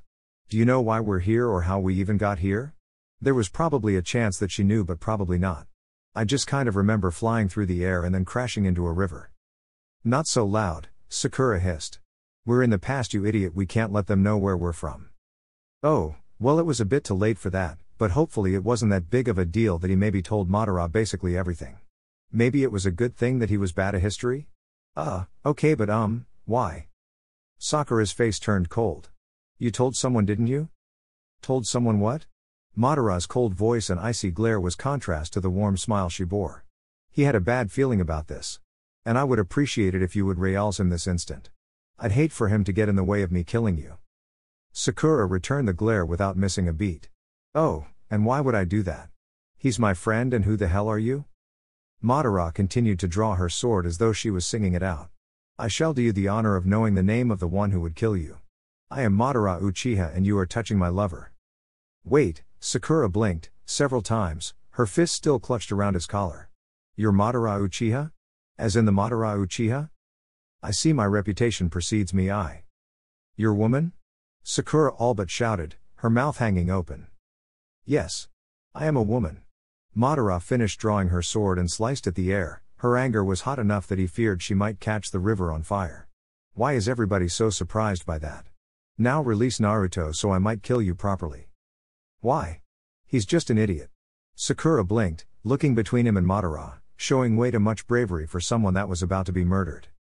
Madara went to swing but was stopped by Hashirama grabbing her arm. Come now Madara, you know a man should never hit a woman. Piss of Hashirama, you fool.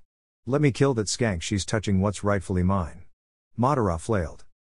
Ah, Sakura blinked, he could hear things clicking into place inside her head. She blinked at him, looking between him, and the angry Madara that was all but spewing fire. As to how an actual fight hadn't broken out between the two clans was something else entirely. Madara said, you're her lover, right? Yes? He nodded, flinching, waiting for a punch that would in all likelihood send him back to the future. Please don't hit me. The blow never came. He dared a glance at Sakura, her face a mixture of disgust as he watched all the events unfold before his eyes. You idiot, her voice carried that normal barb with but was barely a whisper. You mean to tell me that? She had both hands around his collar and he felt his feet lift off the ground. She was mad. Really mad. Madder than he'd ever seen her before. You had sex with Madara Uchiha? Chapter 8, Trying to Unfuck the Future. I actually can't believe this. Sakura passed in front of them, rubbing her head like she was fighting off the worst headache in the history of the world. She probably named it after him. The fact that Madara hadn't tried to kill her yet was mostly thanks to Hashirama making her more mad at him than she was at Sakura. We haven't even been here a week. And somehow you managed to. Literally. Fuck up the future. He winced, trying to shrink down. The Senju and Uchiha clans were staring in a state of shock and awe at them, none daring to draw to close lest an actual fight broke out. I'm sorry? Oh, I'll show you sorry. Sakura flipped a strand of hair out of her face and gave a huff, rubbing at her shoulder so that her pronounced chest swayed. It was weird that Sakura had boobs, but they looked good on her. A fact that Tobirama also noticed. She sighed, her gaze losing the sharpness it had moments ago. Honestly, Naruto, it's like you didn't even think about the consequences. Forgive for interrupting, Sakura. Tobirama held up his hand, his red eyes locked onto Sakura as he sat on a rock one knee higher than the other. The second Hokage always had the grumpiest looking face on the monument, but he was starting to think that they were too kind with his scowl. But, could you explain why you're so upset that he's in a relationship with the Uchiha? Is he a past lover of yours? It was hard to miss the cut in his voice. And what of this future you seem so concerned about? Where are you and Naruto from? He continued, no longer glancing at him. Well, since he was an idiot and told Madara everything, I might as well tell you too, to see if we can unfuck everything? She pinched the bridge of her nose and took a deep breath. Should probably also see if Madara is pregnant. Probably wasn't a good idea to tell her that he prevented Madara from dying and that they killed a person. But how do we know this is our past? I mean, Madara is a girl, so a bunch of stuff could be different. Tobirama cracked a smile. He preferred the scowl, and let out a low chuckle that would do Sasuke proud. The answer to that is simple. My brother is an idiot and thinks that she is a man, and I encourage it because it amuses me. You're kind of an ass, you know that? He glared at the man. You'll forgive me for relishing in the suffering of the one who killed many of my family. That was fair. But we saw Madara, he got resurrected and tried to take over the world. Sakura sighed, scratching her head once again. Oh, right, I need to explain where we're from. Yes. Hashirama barreled over to them, still beaming with vitality and bravado. He bowed, arms stiff. I would like to finally hear where you are from, Sakura. Maybe Rock Lee was related to him. Wait, no, that was wrong. Personalities weren't genetic. Besides, Hashirama didn't have nearly enough eyebrow to be related to Rock Lee. Hashirama, you fool. Madara growled, a wicked sneer on her face that only brightened when she looked at him. Our duel and your idiocy will have to wait. She turned towards Sakura, hand on her sword once again. I will hear what you have to say, and if I am not satisfied, I will kill you. If you want this meeting to be a success, you will do no such thing. Tobirama stood between them, arms crossed and matching Madara's sneer growl to growl. Poor bastard didn't know that Sakura didn't need protecting and that she was stubborn enough to punch through her protection. Sakura is under the protection of the Senju, but do not mistake her as weak. Come now, Madara, you know a man shouldn't strike the first blow against a woman. Hashirama placed his hand on Madara's shoulder like they were old drinking buddies. Unhand me, you fool. Madara slapped his hand away and stomped away from him. How many times do I have to tell you I'm a woman? She stomped over and sat down on his lap, bringing her arms around his neck so that her breath tickled his neck. She was being rather affectionate and clingy. So, why do you think Madara is a man? Sakura asked, one hand on her hip. Are trying to claim that a woman can't fight? When did I ever say that? Hashirama scratched the back of his head, his face scrunched up. I know full well how strong some women are, but it goes against my code to strike one first. And Madara is a man, I saw him naked when we were younger. Madara bristled in his arms, and a low growl passed through him, tingling his spine. I was in my underwear, you fool. Yes, but you have no breasts. I was 6. Yes, but you still have no breasts. Just because I'm not a cow like she does not mean I'm not a woman. Madara let out a frustrated scream and pointed towards Sakura. Sakura blushed, trying to cover her chest as best she could. These are new. And these are not what makes a woman. And they weren't that big. They were just big on Sakura because she used to be flat. Madara was bigger than Sakura used to be. Not that he'd seen Sakura's bare breasts, but he'd seen her in workout gear before, and to his at the time teenage brain that was basically the same thing. Madara also had a nice stomach and better legs. The jury was still out on the butt though. Wait, he got to touch Madara's butt, hers wins. Hashirama nodded, a blush on both his and his brother's face, eyes fixated on Sakura as she squirmed. I'm well aware, but when we were young Madara told me he was male several times, proclaiming it loudly. That was because I was not strong enough to be free and a woman, you fool. She huffed, tearing her eyes off Hashirama. I'm tired of arguing with this fool. You there, Sakura was it? I will allow you to explain the future to these two, and no others. They will help me become Hokage and lead Konoha properly. Sakura sighed again, her shoulder dropping, and she looked more than ready to go to bed. She was way too stressed about all this. Fine, maybe between the 4 of us we can find some way to make sure the future goes the same way? Why? You would have me be remembered as a villain and a man instead of as the powerful leader of Konoha? If Sakura heard the barb in Madara's voice, she didn't show it. Yep, she was done with everything. Yes, you don't seem to understand, we have a lasting world peace. A lasting peace that you going crazy and trying to take over the world built. Yes, there's a lot of people that died during the 4 ninja wars, but things are finally. So you are a coward and fear change? You would damn the lives of so many so that the future you will not see will come once again? Madara squeezed him tighter, her hand was shaking with the anger that her voice did not show. Yay, Sakura, it's not like we have a way to go back, and just think about how many people we could save. You could stop Sasuke from ever going to Orochimaru in the first place, and I can deal with Kaguya again, especially with Madara's help. She was like a super Sasuke that he got to have sex with. Ew, bad thought. Madara was Madara and she was his girlfriend, lover, thing? This was why I wanted to keep it a secret. The glare she gave him could kill a lesser man. And he probably would have whimpered had Madara not been holding onto him like a dog guarding its last bone. At least her and Sakura weren't trying to kill each other. I know it's selfish, but we have that peace you both worked so hard to achieve. All the villages are aligned with each other, and things are looking good. No more children being sent to war, no more fathers and mothers no longer coming home. We have peace. She pawed at a tear that had begun to sprout from her eyes. Crocodile tears, Madara snorted just under her breath.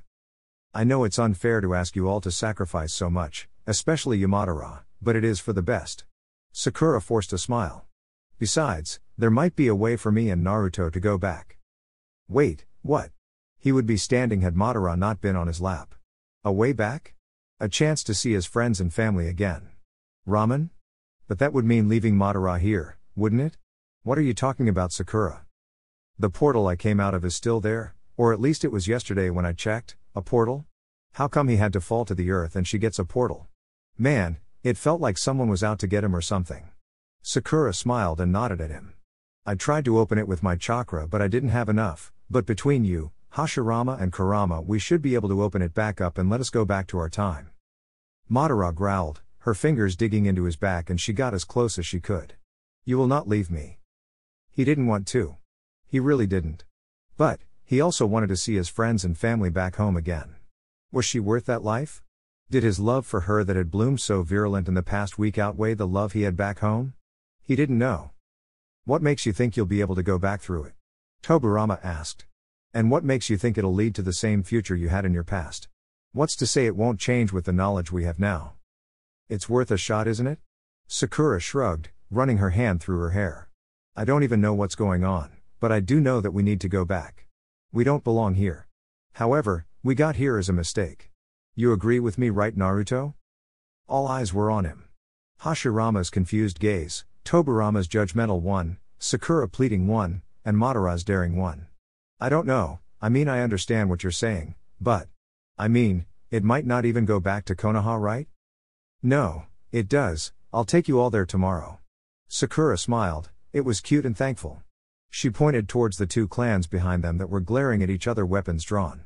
In the meantime, I think we need to focus on stopping a war that would ruin everything. Forex. Madara was mad. Really mad. It was quite possibly the maddest he'd seen her. Which, considering how she was always at least kind of mad in some form or another, was outstanding. On their way to camp, no matter how much he pleaded, no matter how much he begged for forgiveness, she refused to speak to him. Look, Madara, It was hard to explain himself with her tongue down his throat. She twisted him, pushing him inside their tent, shoving him to the ground and disrobing him in one motion, all while kissing him as though her life depended on it. He was on his back, with her on top of him, her favorite position. She separated for just a moment, doing away with her robe and exposing her lithe body to him once more. I will make this abundantly clear, Naruto. Her kiss burned like fire as her hand tore at his pants before grabbing his already hard penis, stroking it softly. Before he knew it, they were naked, his hands on her hips as she slowly grinded into him, a soft moan escaping her. You are mine, and mine alone. She grabbed his hand, leading it up her tight stomach and up to her supple breast, his thumb resting against her hard nipple. Just as I am yours. She twisted suddenly, coercing a moan out of him as his body shuddered in delight. All of his senses were devoted to her, his every action for her and his every thought about her. She leaned down, kissing him as she continued to ride him. I will permit you to open the portal. I will allow your friend Sakura to leave this world through the portal. And I will allow you to make a choice, to stay or leave. Why? He barely managed to say that between the gasps of pleasure he was spouting. Because, she kissed him again, her movements slowing even as her breath quickened. She was squeezing him tight, and trying to hold back the moans that were building up inside of her, that was only adding to the frustration she was about to unleash upon him. It will get rid of this annoying Sakura you seem so fond of. He felt her smile against his cheeks, her tongue caressing his ear. And I know you will choose me. She made a damn fine argument. Chapter 9, Fuck the Future. I fail to understand, you love me, yes? Madara ground her teeth. It had been a mistake to wake up and get out of bed this morning. He wanted to just stay there with her in his arms and pretend that he didn't have such a difficult choice ahead of him. So why are you still conflicted about this? Because it wasn't an easy choice. Part of him was hoping that they couldn't get the portal open and then he wouldn't have to make the choice. He looked up ahead to where Sakura was leading them. She seemed so sure that it would work. And in some ways, she was right about what he should do, but even when he knew what was right, he couldn't decide. Because it's not that easy, he paused, trying to find the right words to say. He was so used to just following his heart and knowing what he had to do next, and everything just working out. Being conflicted between what was right and wrong was so new, and it really sucked. I have to choose between you and everybody else that I know and love. Then you will choose me, she continued to glare at him, easily keeping pace without so much as looking where she was going. She gave a sigh, her glare and usual scowl were gone, replaced with the expressions she tried to bury. I need you here. I know, but it's just. It'd be great if she could come to the future with him, but she was needed here in the past. And she had the worst part of everything. But if he went back to the future, then the future her might try to kill him, even though the future her was a guy? This stuff was confusing. He gave a sigh, trying to get as close to her as he could. Could you choose between me and your clan? She turned away from him, scanning the horizon, her face an unreadable mask that didn't give him anything. He had barely known her for a week, but he was already struggling to choose between his home and her. If it had been a month, how different would things be? A year? Was she worth giving up his dream of becoming the next Hokage? Was she worth all the hard work he had put into getting the village to acknowledge and respect him? Was she worth his future? Was he worth that much to her? He wanted that to be yes. Well? He pressed. Could you? She continued to remain silent, staring dead ahead like he wasn't even there. Are you going to answer me? I don't know. The mask snapped, and she turned to look at him. She looked hurt, like when she first broke down in front of her sister's grave. I do not know if I could choose between you and my clan. I don't know if I could leave my clan to be with you. I don't know if I could leave you to be with my clan. I do not have the answer to your question. Was that the answer you desired? No, at least she wasn't trying to lie to get what she wanted. He smiled, hand falling on her shoulder. But you know why I'm having a hard time with this. A growl escaped her and she pushed his hand away, hastening her pace. I will not be happy until you make the right choice. Was this why people were so annoyed talking to him? Man, stubborn people sucked. Forex. Portal was a bad word for it.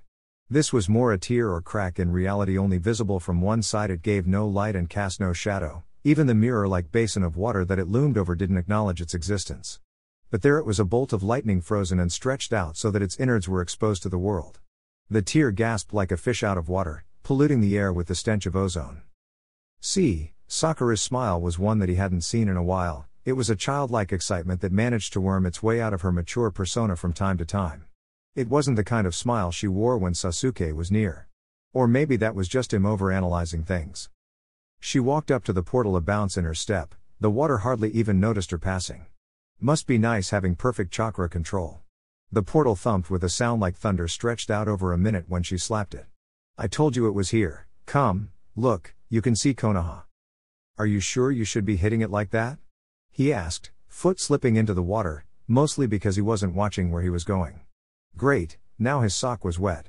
Just one terrible thing after another was happening today, and it looked like there was no stopping it.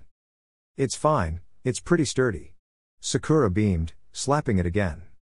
You tried to punch it, didn't you? Her joy vanished, replaced by a pout that she tried to use to get out of her own stupid mistakes. It only worked once. What makes you think I tried to punch it? Because that's what you do when something doesn't go your way. And sometimes it was the first thing she did, actually most of the time. That or stomp her foot to make the earth shake. Why was he attracted to violent women? He peered into the crack. It extended backward, projecting a depth that it didn't have to show. A part of Konoha he knew all too well, the Hokage monument. He could clearly see the third Hokage's stoic face, Tsunade's scowl, and Kakashi's mask. Then there was his father's visage. If he stayed, maybe he could change that? But if he stayed, he wouldn't be able to see his friends and family again, would he? There was more than 100 years between now and then. Could he even live that long? Even bearing the very likely chance that he'd die in a fight or doing something stupid, a public poll said that he was most likely to die to choking on ramen. That was still a long time to live. It was like twice as old as Granny was, and she was super old. That's how I know things haven't changed for us, Naruto. Sakura placed a hand on his shoulder. Things are still the same, the Hokages are still the same, the third is still there, the fourth, then Tsunade, and then Kakashi-sensei. No weird future where we have an Orochimaru Hokage or anything like that. I have eyes, Sakura, he muttered. Try as he might, he couldn't be as excited about this as she was, or even as much as he knew he should be. That was his home. Right there. He could see it. But how do you know this will work? Or even if it's safe? She rolled her eyes. Honestly, you're going to be lecturing me on what's safe or not? She sighed, turning towards Konoha once again. I understand what you're going through, bullshit. But remember, that's your home. There are people there that are relying on you, waiting for you to become the next Hokage. I'm one of them. And you bet your ass when you get that hat that I'm going to be cheering my head off for you. So come on, it's your home, isn't it? How many guilt trips could he take in one day? I know, Sakura, I know, but anyways, how do we open this thing? Hopefully, they couldn't get it open and he wouldn't have to make such a hard choice. Naruto, she was annoyed with him. It was almost scary how well she could read him. Look, if you can't make a tough choice like this, then what makes you think you can become the Hokage? That hurt. That hurt a lot. Sakura was one of his loudest supporters and critics. What are you talking about? As the Hokage, you will have to make many hard choices that will change the future. What projects get passed, who to send on a mission, which alliance to accept, which trade agreement works best, what changes to make. A lot of them have no easy right or wrong. The worst part about it was that he knew she was right. Konoha was important to him. You will both silence your whispering and explain this to us now, Madara growled. She stood separated from both groups, arms crossed. Her teeth were no doubt ground to nothing at this point, or maybe she just ground them all to a razor sharpness so she could bite people more effectively. She pointed towards Tobirama. Also, why are you here? You are not needed. I'm needed no more than you are. Tobirama huffed, his face as blank as ever. But perhaps my time would be better spent leading a surprise attack on the Uchiha while you were occupied. Is that why you packed that bag, brother? Hashirama boomed, smacking his brother on the back. It is good you are here with us then. Our peace is still but a seedling, and seeing the tree it will bloom into makes me eager to get started. Tobirama glowered, looking more annoyed by the second. It does look promising, Perhaps if the portal is stable you'll allow us to visit your home, Sakura? No. Absolutely not. The whole point of us leaving is so that we don't change anything that would mess Konoha up. The fact that it still looks the same so far despite this idiot's best attempt is nothing short of a miracle. Sakura stomped her foot, splashing water up onto her robes. A squad of ninja jumped across the crack, and the clouds were in a different spot as well. So it was more than a picture. Who are you to call him an idiot? Madara sneered, marching up to glare at Sakura. Both women were nearly the same height, and part of his brain was telling him to run away. So much pain in one spot was not a good thing. Besides, if they started to fight he didn't know whose side he'd be on. Or if he'd even be on a side. Sakura, with all the pig-headed stubbornness and confidence she had built up over the years, glared right back at someone that was one of the strongest ninjas in the world. Not that he wouldn't do the same thing. I'm his keeper, that's who. Madara looked to him. Are you going to just accept that? The claim wasn't entirely wrong. Sakura was often put on missions with him with a bonus assignment to make sure he didn't do anything too stupid. Despite the fact that half the fuck-ups were both of theirs. Bah! Spineless, she snapped away. Hurry up so I can be done with you, and pray that I never run into your ancestors, else my blade might just slip. Okay, well I'm still here, so I should be fine. Sakura shrugged and turned to Hashirama. Now then, I was able to open up the portal a little bit with some of my chakra, but it requires a lot more than what I have, so I'm going to need you and... Wait, don't you have a lot of chakra inside your seal thing? He asked, pointing towards her forehead. Didn't you try to use that? She sighed, pinching her nose. Naruto, yes, my seal gives me access to a lot of chakra, but it's nowhere near as much as you two have. You both literally shit chakra more chakra than I use in a day. A fair maiden such as yourself shouldn't swear so casually, Sakura. Hashirama beamed, stepping forward. Oh, shut the fuck up. That earned a snort from Madara. Congratulations, I hate you slightly less. Okay, now then, Naruto, I want you to use Kurama's chakra, and Hashirama, please channel your sage chakra. I have a feeling it's going to take a lot. Sakura clapped her hands. I'll be using my chakra to try and keep things contained, and hopefully, but if need be, Tobirama and Madara, could you please lend me a hand? Fine, Tobirama nodded, shifting his bag once more. Madara glared, her mood still sour from their fight. Again, if only to be rid of you. They arranged themselves so that Sakura stood between him and Hashirama, all of their hands touching the crack. It was solid but had no texture. It was as if something was just stopping his hands from moving forward. Kurama was cooperating, but just barely. His giant murderous fox of a friend was salivating at the chance to put Hashirama in his place. That chakra. Hashirama boomed, thick black lines spread about his body and his eyes took on a familiar yellow tint. His sage mode was a weird mix of Sakura's seal thing and full-on sage arts. Maybe he should try to learn it? I knew it felt familiar. Tell me, how do you have so much of the Kyuubi's chakra? Oh, well, I have Kurama sealed inside of me, and he lets me use his chakra because we're friends. The giant fox screamed inside his head. Also, he said to go die in a ditch, you rotten teaching bastard. Haha, I'll be sure to remember that if I ever encounter the beast again. Kurama, was it? Has a nice ring to it. Could you two focus for half a second? Somehow Sakura was scarier than Kurama was. Her own seal thing was active with thick black lines covering her face, and all the way to her fingertips. Okay, on a count of 3, start pushing your chakra into it, keep it steady and even, try to match each other. 1, 2, 3. An earthquake without motion hit them, the air seemed to vibrate, the water they stood on began to push away from them, its waves growing large with each passing second. The crack itself began to pulse, shimmer, and shake. A hole began to appear at the top, looking like glass being melted from one side. Another hole appeared, then a third. All slowly expanding. One appeared under his hand and quickly began to swallow it whole. But whatever stopped his hand from moving forward remained. The crack began to crack. Then it shattered. And he nearly fell forward when that invisible surface gave way. It thrummed. Pulsating with energy and power. We did it. Sakura cheered. We can go home, we can. She was silenced quickly by Madara's foot slamming into her backside, pushing her into the portal. Good riddance. He moved on his own. Instinct. Pure instinct from saving her so many times in the past, from all the fights where they got in over their heads. Theirs was a bond that could only be forged by the ninja of Konoha. Something more than friends. She was his teammate. No matter the time, that was the truth. When he touched the threshold of the portal he lost feeling in his hand. It wasn't numbness, it was worse than the phantom feeling he had when he lost his arm. It was like his hand was simply gone. He was only able to stop by the time he stopped, half his arm was already lost to it. He looked to Sakura, she was intact, floating along a long tunnel of nothing that extended all the way towards Konoha. Unmoving, face still stuck in a cross between shock and joy. He tried to pull away. He tried to escape it. But the pull was as sure as the passage of time. Panic raced over him. He didn't want to go. He wanted to stay. Madara. He twisted, to turn her way. His foot was gone too now. I'm stuck. Help. I can't get out. You idiot. She grabbed for him, desperately trying to pull him away. All she did was pop a few joints. Why would you try to save her? You idiot. Idiot. I'm sorry, she's my teammate. I just did. He couldn't move his arm anymore, it was nearly up to his shoulder, and his left knee was inside the tear as well.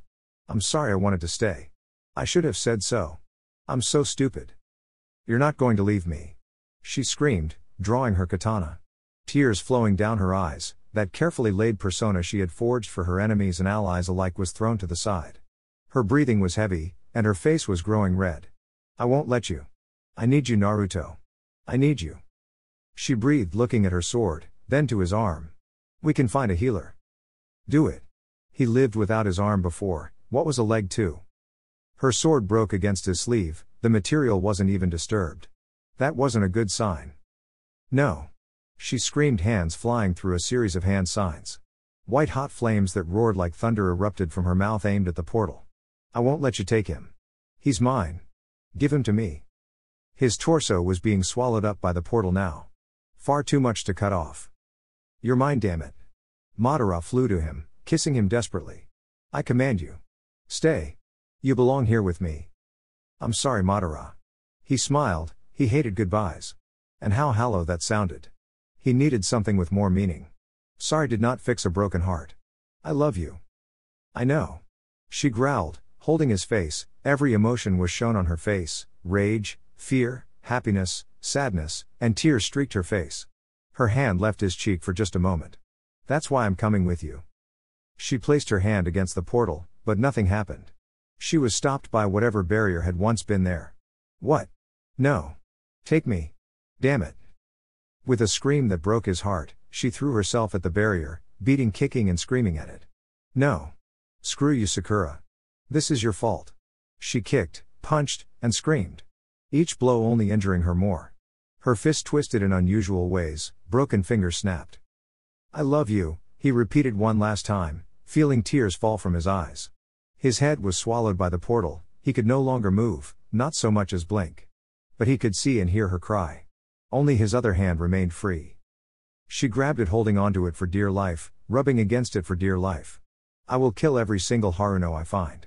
I will burn this world to the ground if I have to make sure that she is never born. Her threat was empty. He could see it in her eyes. She was sadder than she was angry.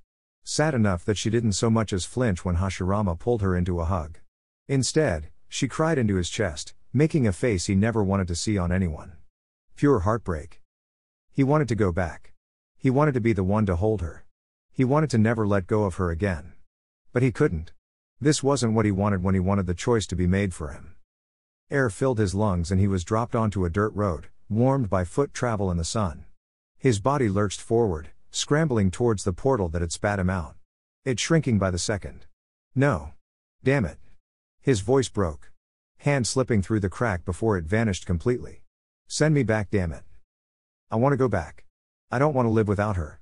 He clutched his head, letting the tears fall freely. Had he ever cried like this before? When Jiraiya died perhaps, but there was anger in that sadness. This was just an empty, hollow feeling. Damn it. Naruto, he felt Sakura's hand fall onto his shoulder. She was going to say something that wasn't going to help, wasn't she? It was in the tone of her voice. Something about other love or fish in the sea or something stupid like that. I'm sorry, Naruto. I know it must. She stopped, her hand tightened around his robe. Naruto, I need you to stop crying right fucking now and look up. He couldn't. Naruto. Please look up and tell me that is not Sasuke's smug-ass face on the Hokage mountain. He looked up, shock overriding his grief for just a moment, then realization, then anger. What the fuck is that bastard's face doing up there? There was no mistaking it.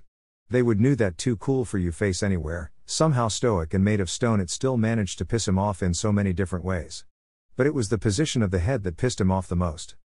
Instead of Tobirama's stern and judgmental gaze being cast over the village was Sasuke's smug-ass face, taunting them. The bastard was in the past, wasn't he? How offended would you be if I punched the mountain? Anbu appeared around them, their faces hidden behind masks, but their eyes spoke volumes. Intruders, a red-haired woman spoke loud and clear, her Sharingan eyes boring into him, trying to expose every secret. The Hokages would like a word with you. Chapter 10. Wait, what the fuck happened? Why are you acting like this is my fault? Sakura asked him as they followed the red-haired Anbu with the Sharingan to the Hokage's office. Konoha, and it could still be called that, was eerily similar to how it used to be, as in the village wasn't built into a giant crater that Nagato had put there after leveling the village the first time. She kicked me into the portal. Her shoe print is still on my ass. He sighed, shooting a glare back at her, one that she shot right back. Because you were wrong, this isn't our Konoha.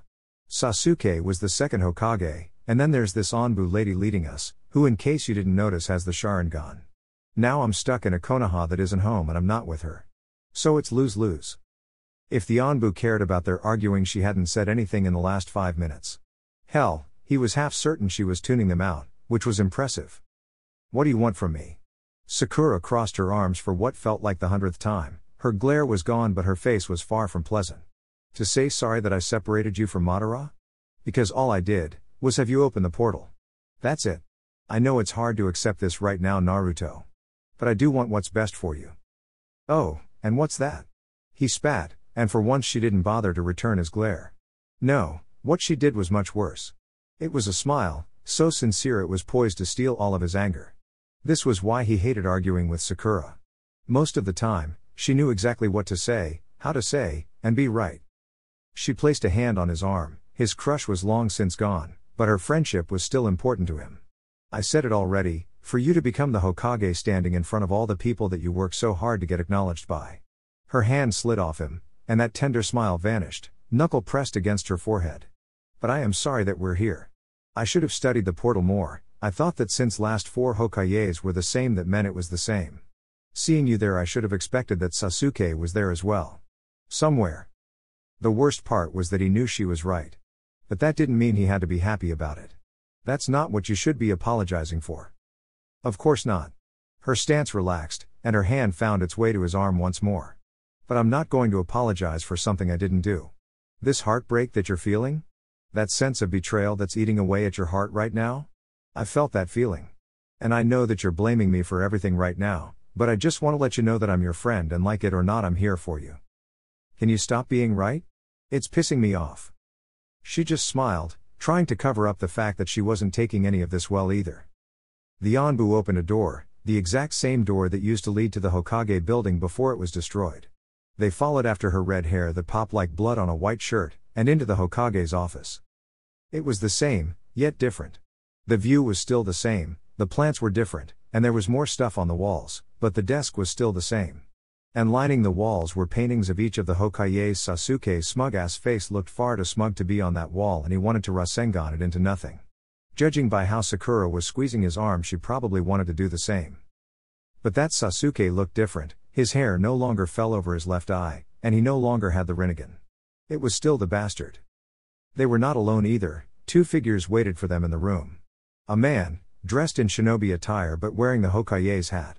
And a woman staring out, the woman with red hair that looked so familiar. Oh, our guests are here. The man behind the desk was Kakashi, there was no mistaking that, he had the same lazy look, the same drawl. But something was off, that scar on his left eye was gone. How did they act? They argued like a married couple the whole way here and kept referring to the second Hokage as the red-haired snitch coughed into her hand. A bastard. He wasn't just a bastard, he was the bastard, anything else just didn't do him justice. Just like my grandfather said they would. The woman turned, and he recognized that woman anywhere. Granny? Why'd you dye your hair red? He asked, pointing towards Tsunade. It was Tsunade, of that there was no doubt, it looked exactly like her, she even had the same diamond thing.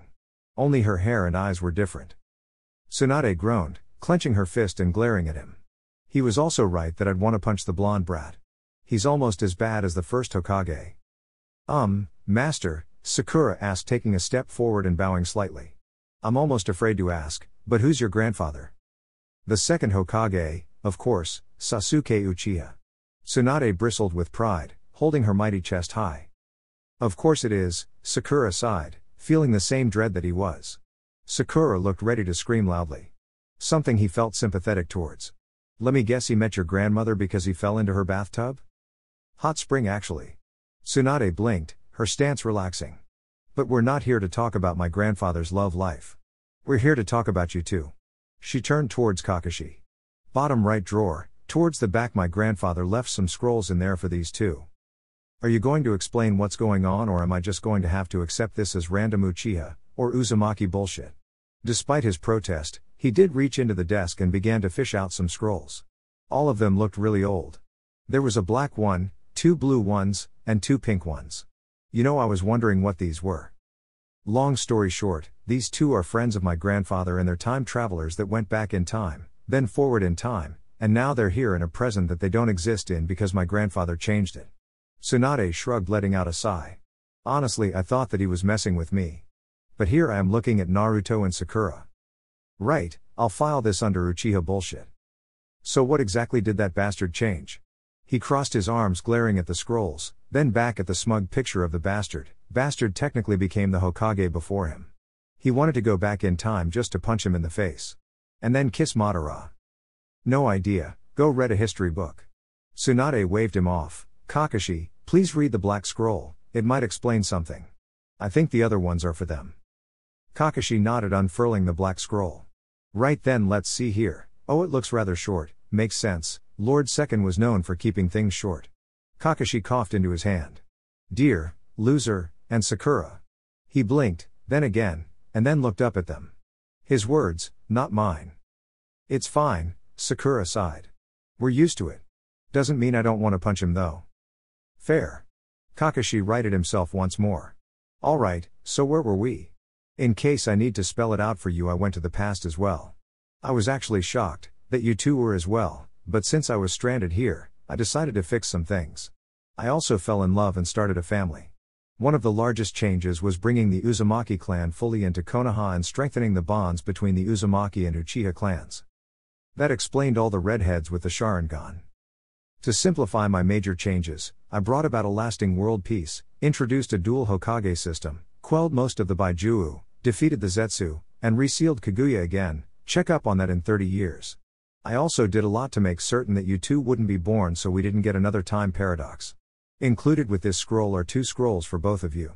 The blue is for Naruto and the pink are for Sakura. I color-coded them so you two wouldn't get confused. Kakashi rolled the scroll back up. Best wishes, and try not to fuck up my village. Sasuke Uchiha. That. Sakura screamed, stomping her foot hard enough to make the bookshelf shake.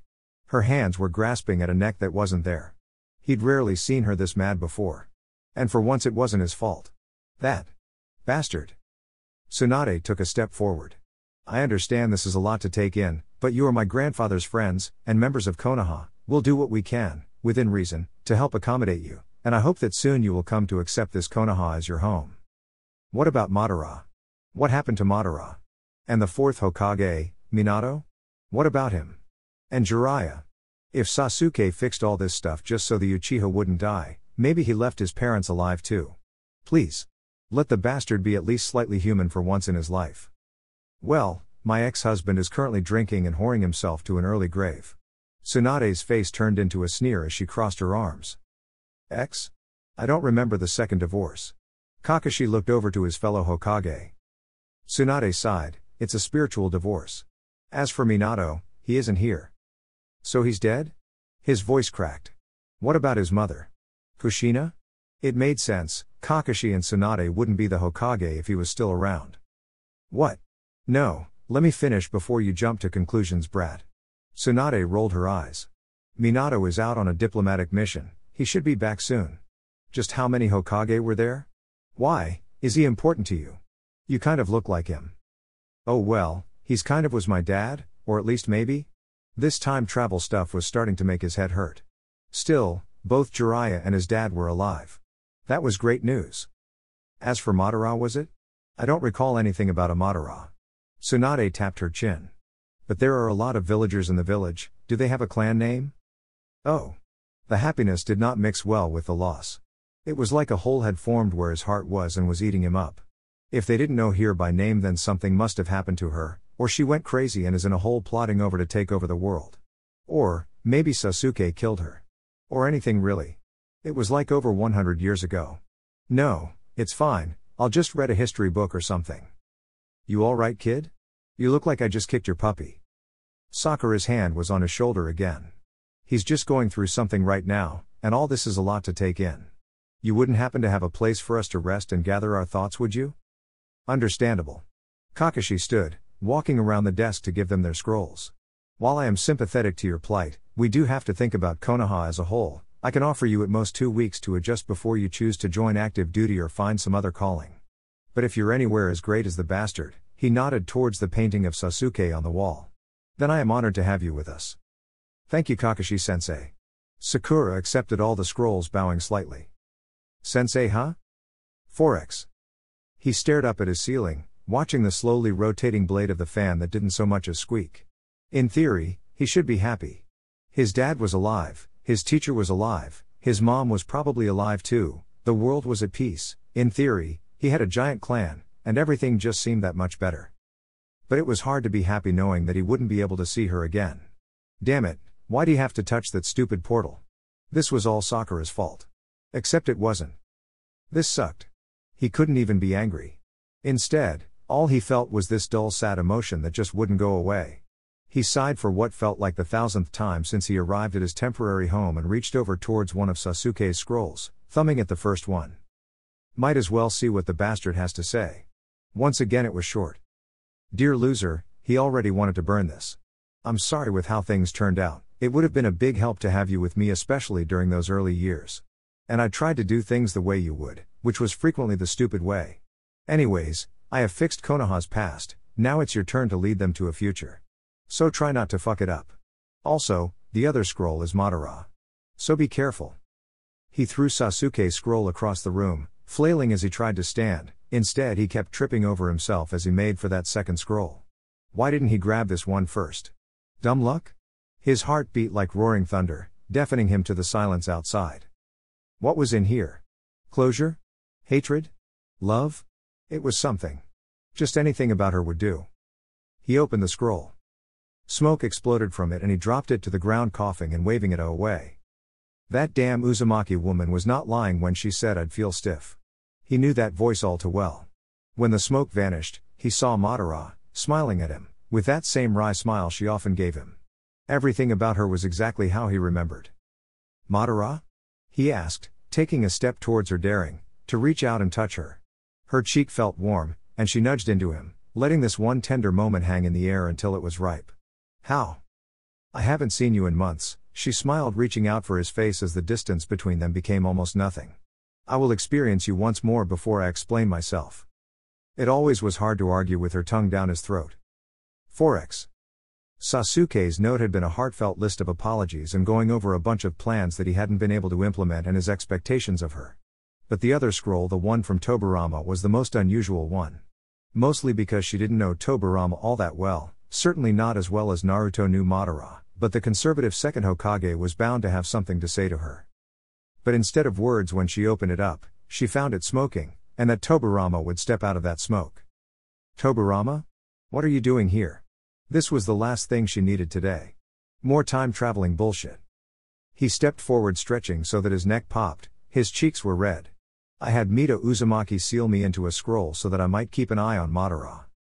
Oh, wait, does that mean? He stopped her, stepping forward and grabbing her chin. But more importantly, I wanted to see you again. Their lips met. And her brain stopped working. She was kissing the second Hokage. Then she was making out with the second Hokage.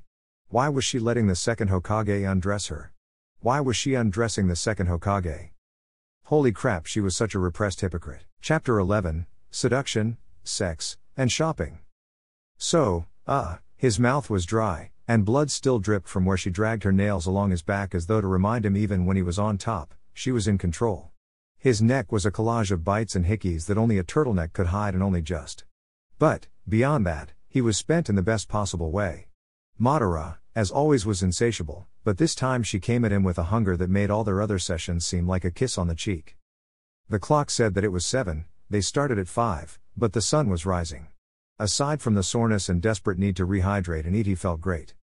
The soft curve of her ass glistened in the early morning light that managed to worm its way into his temporary residence. She was something else as she stretched, her lithe beauty on full display, hair damp from sweat and other natural oils. But as always, it was that small smile she wore that dragged his eyes away from her bare beauty, though he did linger on every curve. I know my ass hinders your ability to speak, but I desire to hear you after so many months. Months? He asked, sitting up, her finger on his chin, and the smile on her face stopped him. She purred softly, kissing him, her body snaking around him once more into that oh so wonderful embrace that was becoming an addiction to him. He found a new source of vitality where there shouldn't have been one and was ready to go again. What happened? Why are you here? What about your clan? Her hands burned along his skin. Somehow she was always so warm, like a fire, always hungering for more of him, ready to devour him if he let her. And it was oh so tempting to just surrender himself to her. But fighting back was part of the fun.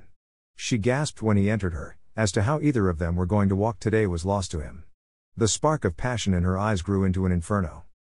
When, she hummed, hips rolling like the ocean at storm. When you fell into that portal, and I threw myself at it trying to go after you.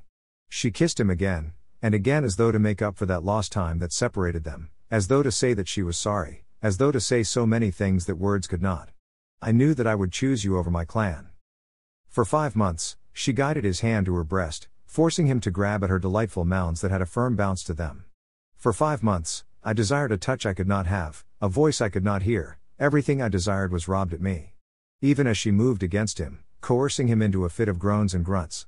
Then, I met your friend. Sasuke. In him, I found someone that I could trust. I could entrust my clan to him. Could we please not talk about Sasuke while we're having sex? She laughed, pushing some of her hair out of the way and kissing him once more. As to how I ended up here, I said this, did I not? Your friend's lover, the Uzumaki woman, Mito. When the Uzumaki joined us at Konoha, they bonded with both the Senju and Uchiha. I could see it blending, our 3 clans becoming irrevocably entangled. I asked her to find a way to seal me so that I might see you again. And so, here you are. He held her close, kissing her deeply. I'm happy you're with me. She moaned, shuddering and melting down onto him, her strength vanishing under the waves of pleasure that were washing between them. I missed you so much. She kissed him again. This one was simple. I love you. I love you too. He grunted, coming inside her for what had to be at least the 7th time since he stepped into this apartment. He fell back down onto the bed even as she stood, and stretched once more. How was she still standing? Gah! He needed to leave her exhausted just once in their life, otherwise he'd have failed as a man. But not today. Maybe in like a week. Or if he took her to like a vacation or something. Yay, good plan. Now then, where is the bath? I must admit I am looking forward to experiencing this future, particularly this Ikaruka ramen you mentioned. Wait, Madara didn't know how to shower. Well, she knew how to bath, but she was used to rivers and stuff. That meant he could show her how to use it. Which meant touching more of her naked body. Great, now he was hungry and hard again. Here, let me show you how to use a shower. 4x. Apparently, Sasuke had also set both of them up with a bank account that had been recurring interest for a number of years, so that for once in his life he actually had money. Enough money to not have to worry about it for a while. But Madara was loaded. While she had given up her role as clan leader, much of the clan lived on lands that were owned in her name. And that meant a lot of rent money. A lot. Which was why instead of going to go get ramen immediately, he was sitting in some brand new ninja clothes that fit well and basically looked like his old outfit, waiting for Madara to finish her trying on clothes. Who did these clothes used to belong to? Their body matches mine nearly perfectly. She asked him from beyond the curtain of the dressing room. For once she seemed to have a bit of modesty, leaving him outside while she tried on clothes. She really didn't seem like the type. He smiled, resting his head against the wall behind him, a bag of stuff already nestled between his legs as though he was guarding it like a treasure. No doubt there would be many more bags to come. Hopefully, they ate soon. Their new clothes, made somewhere else. But they did not even take my size. And they fit so well. And they're already made. The future is amazing. If it wasn't shopping, it might have been adorable. Okay, even then it was pretty damn adorable. But what is the purpose of this frilly piece of fabric? It barely covers anything. I'm beginning to doubt much of this is for protection. Her hand came out from the curtains pinching a frilly pair of black underwear and a matching bra. One of the other shoppers, a woman with blonde hair that he did not recognize, looked at him with one eyebrow raised. But he didn't care. Madara was buying lingerie, how the hell did he miss that? More importantly, why was he explaining to her what underwear was? That's sexy underwear, Madara. It's you wear it under your clothes so that when you take your clothes off you look sexy. At least, that's what he thought they were. What? Nonsense, how could clothes make me any mo-oh? She paused, only her footsteps gave any clue that she was spinning around in front of the mirrors examining herself. I see. Yep, he lit the pee pop, as he readjusted the bag so that no one could see his erection. She laughed a soft chuckle that she often did when she was amused by his suffering in one way or another. Do not pout, for these shall largely be to your benefit. Another pause followed by a snap. Especially as you remove these with your teeth. The girl that was working at the story, a squirrely-looking brunette, turned crimson and tried to hide behind the counter. For being a legendary ninja, she really was clueless to the modern world.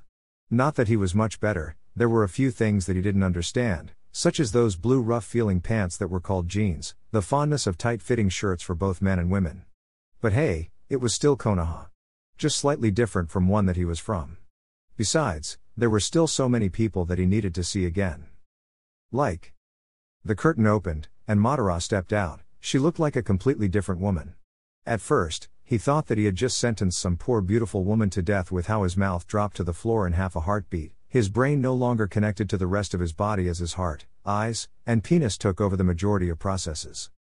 Her long black hair was pulled back into a ponytail, and her eyes were obscured by a pair of red-framed sunglasses he did not remember her grabbing. He vaguely recognized her top as one that she grabbed, but it looked so different than how he thought it would. It was a white top, that didn't fit so much as hung over her lithe frame, making the curve of her breasts more pronounced but still drawing attention to the exposed curve of her waist. It was her pants, that blew him out of the water. They were those jean things. And a realization of why they were so popular sprung up in his mind. So, how do I look? The shop girl said that this was in fashion. He opened his mouth, trying to find a reply that wasn't stupid. Not finding one, his mouth defaulted to the first thing he could think. Those make your ass look amazing. I thought so too. She twisted so that he had a better view of her ass once more. How? He didn't understand how they were doing that. With one hand on her hip she readjusted her sunglasses. She already looked like she belonged in this time, and as always her sword was still at her hip. Though I doubt I'll be able to fight in these, the pockets are useless. Still, nothing wrong with owning town clothes. He should probably explain to her that she was far more likely to be wearing town clothes than her ninja gear. Or she could just do what he did and wear his ninja gear as normal clothes. Especially if he was going to be the Hokage in this Konoha. She dumped a pile of clothes into his lap, her old robes included among them. Here, purchase these, and then we shall go get food. The Ikaruka is near, correct? Yep. Finally a chance for food. Real wholesome food that was a gift from the gods and not some shallow imitation of it. In a flash, he paid for her clothes, with some of her money, and was out the door shouldering a half-dozen bags filled with clothes, 5 of which were hers and 1 for him. His apartment would not contain all this. He was 3 steps out the door before it all came crashing down. Ouch. Watch where you're going. You could hurt someone, you know. He was half covered by clothes, but even without looking he knew that voice. He knew who it belonged to. He only heard it for a few moments of his life, but it was ingrained into his very soul. It was, Mom? What? Kushina stood up, looking exactly how he remembered her looking, which, considering how she was supposed to be dead, and at least in her 40s by this point, was beyond amazing. Look, I mean, you're about that age and you kind of look like Minato, but I have a daughter, and just a daughter, mostly because of her fat head kind of. She gestured with her hand like she was shooing a dog away in a dramatic fashion. Oh, wait, you don't need to know that. I guess that's what Mikado means when she says I talk too much without thinking. Anyways, nice to bump into, Minato look-alike. Wait. He scrambled up to look her in the eye. This is going to sound really crazy and probably equally stupid, but I'm your son from another timeline and you were dead in my time and I'd still like to get to know you, and my name is Naruto Uzumaki. Oh. She blinked at him with her purple eyes for a few moments before she smiled and shrugged. Holding up the bag of groceries. Would you like to join me for dinner then? I'm making ramen. He was starting to enjoy this Konoha. Chapter 12, God damn it to ya. Are you not a little too accepting of this fact?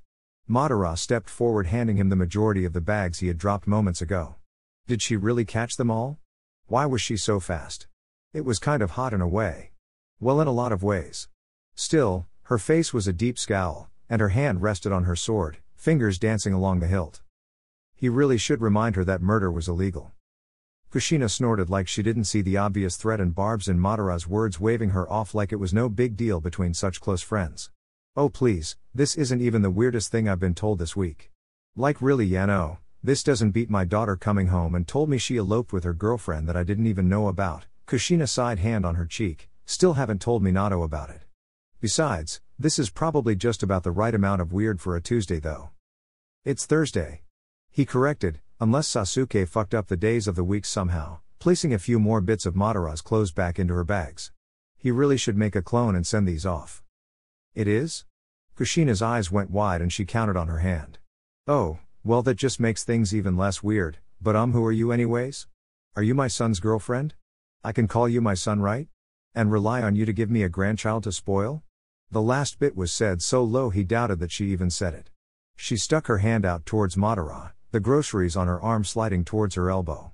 No pressure of course, but anyways, hello. I'm Kushina. I will not ask this again, why are you so accepting of this situation? Madara glared at the hand like it was a weapon leveled at her. Answer me honestly or else I will not allow you to see our children once I bear them. Wait, children? Where did this come from? Kushina sighed. Well, let's see here, I can sense that there's a giant fury asshole inside of him. He looks a lot like Minato. I felt a connection with him, he also wasn't lying. And there was something else, she tapped on her chin, swaying as she began to walk. Oh right. Minato told me about him. He did? I didn't meet him yet, I've only been here for a day. He wanted to meet his dad, and he was still having problems figuring out why there were so many Hokage. It didn't make any sense. Oh, what was the place? In the Land of Wind? Rorin? Kushina snapped her fingers, still walking forward, nodding to herself. Yay. Rorin. That's the place. He said that he met you there and you helped him fight some bad guy. I know because he came home gushing about how awesome our son was, and I was sitting there wondering when I got pregnant and who thought that Naruto was a good name. I mean, it suits you now that I read that pervert's book and stuff, but big surprise when I plop out my little Naruko. You've time traveled before? Madara's gaze was on him now. How many times have you gone to the past and come back? It kind of slipped my mind. He also didn't think that was canon or not. See, I told you. The second you said your name and all that other stuff I knew you were telling the truth. So you can call me Mom, okay? She spun, still keeping pace even when walking backwards. That goes for you too, one who will bear my son's children. She squealed, stamping her feet and biting her lip. Ah, I'm so excited. Oh, and Minato's going to be so happy. He should be home tonight, especially if it's Thursday. He should be home. She gasped, spinning around once again. Her smile was bright and filled with joy. This is going to be a great family dinner. Ah, I'm so excited. Yay. A family dinner. With his mom, dad, a sister he didn't know he had that eloped, whatever that meant, and his girlfriend / lover / whatever the hell she wanted to call herself, Madara. I'm beginning to see the family resemblance. Madara matched his pace, the glare and scowl she had moments ago was gone, replaced with that same soft look in her eyes and smile she only showed him. In her fashionable outfit, Madara looked like she was made for this time period, with the only thing being out of place was the sword on her hip.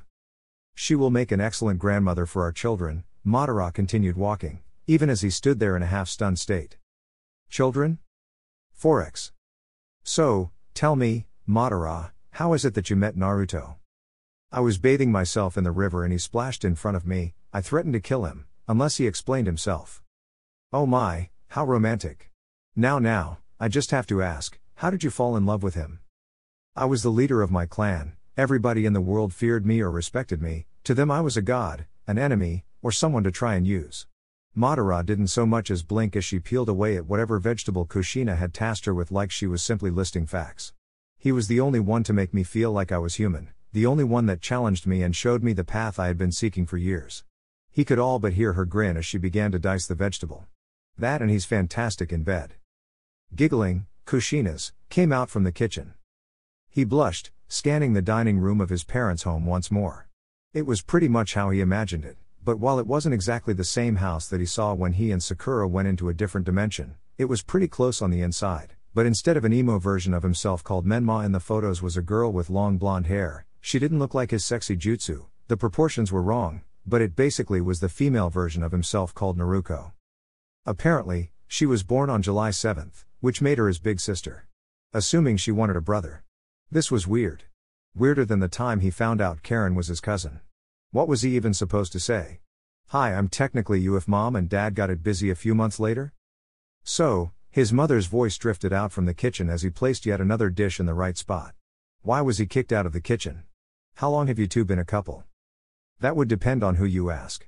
He heard Madara's pause followed by her knife being laid down. To him, it's been but a week, with little more than a few hours separating our departure and reunion. And to you? The joy in his mother's voice was gone and everything fell silent as though the world was waiting to hear Madara's answer. For me, there was that pause again. For me, it was an hour of fury, a day of remorse, a week of regret, and nearly half a year of trying to find some way to see him again. It was only thanks to Sasuke and that Uzumaki woman Mito that I was able to be reunited with him once more. Crap, really? Guess he really was just taking everything for granted. She really did give up a lot to come here and be with him. He was going to make it up to her. Somehow. But that is enough about this. I am with him once more and I find myself able to smile once more. Now tell me, how does that device operate? Eh? Kushina made a confused sound that rung in his ears. The rice cooker? You really are from the past. Allow me to show you the wonderful world of the modern kitchen. Wonder if she forgot about him cooking most of their meals? Fairly well, but I'm afraid it will be of little use. I have informed Naruto that he will be the one cooking most of our meals. His ramen is wonderful. He really shouldn't get his hopes up.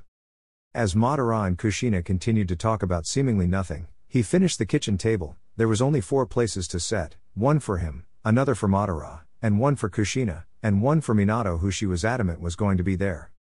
The air buzzed for the fraction of a second and an odd-shaped kunai that hung on the wall swayed, then there was a flash. And he stood there. Long spiky blonde hair, blue eyes that were so similar to his own, a flamboyant open robe licked by flames worn over the standard jounin outfit. It was Minato Namikaze. Oh, he blinked looking around as though to make sure he was at the right place. Hello, who are you? A cold smile that could rival Madara's murderous scowl took over his face, and a kunai was being spun on a finger.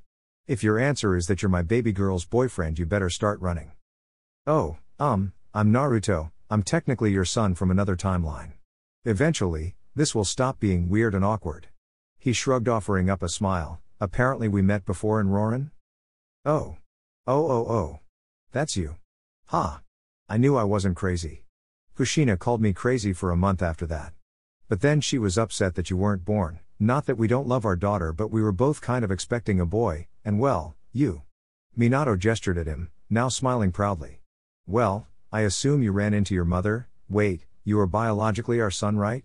And not just spiritually? I think so. I mean I met you again, well your soul, when you got brought back to life, and mom was also sealed inside me for a bit with the QB, so yeah. I'm pretty sure. He had the weirdest relationship with his parents ever.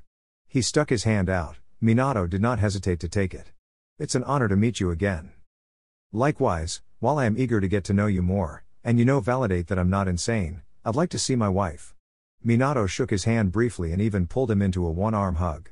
To be honest I was a little worried you were Naruko's boyfriend or something, I didn't want to commit murder today. Don't worry I'm already taken, my girlfriend is in there with mom.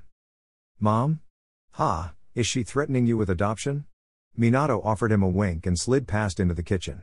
Honey. I'm home. He followed after him mostly to make sure that Madara was well received. Once he got in there Madara was at his side in a heartbeat, her wet hand reaching for his. Your mother is pleasant enough, reminds me of Mito, your father seems strong as well. I'm glad you like them? It further proves that our line will be strong.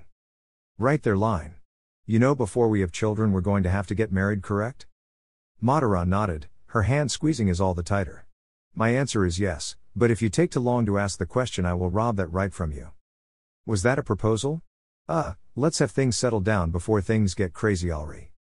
What do you mean she eloped? Minato yelled, his face red with anger, he spun grabbing his kunai. Naruto, you're going to help me bury this to you. Wait, what? Why did that name sound familiar? Kushina snorted, grabbing at her husband's arm. Minato Tuya is a girl. Then who did my baby girl elope with? Oh, so this was how it was going to go down. Tuya, Kushina was attempting to hold back a laugh and failing. And yes, Tuya is still a girl. Our daughter eloped with a girl. The anger drained from him and he dropped his kunai to the ground, twitching. I what? Despite this, dinner with most of his family was nice. Chapter 13, The fuck do you mean? Life in this Konoha wasn't all that different from the old one. He went on missions, fought bad guys, saved a village every so often getting in more trouble than he needed to only for everything to fix everything else. He also learned a whole lot from his mother and father, such as why him learning the Flying Thunder God Jutsu would be a bad idea. Math, the answer was math. No amount of chakra could solve a math problem. Well, he could summon a toad to do it for him, but that's not exactly helpful when he's trying to do some kind of mental math that revolved the speed of light, and like 3 different letters and some weird squiggly symbol that he didn't even know what it was called just to not end up inside of a tree was not something that was practical. But he got to show his dad how to add an element, the Rasengan, so that was awesome.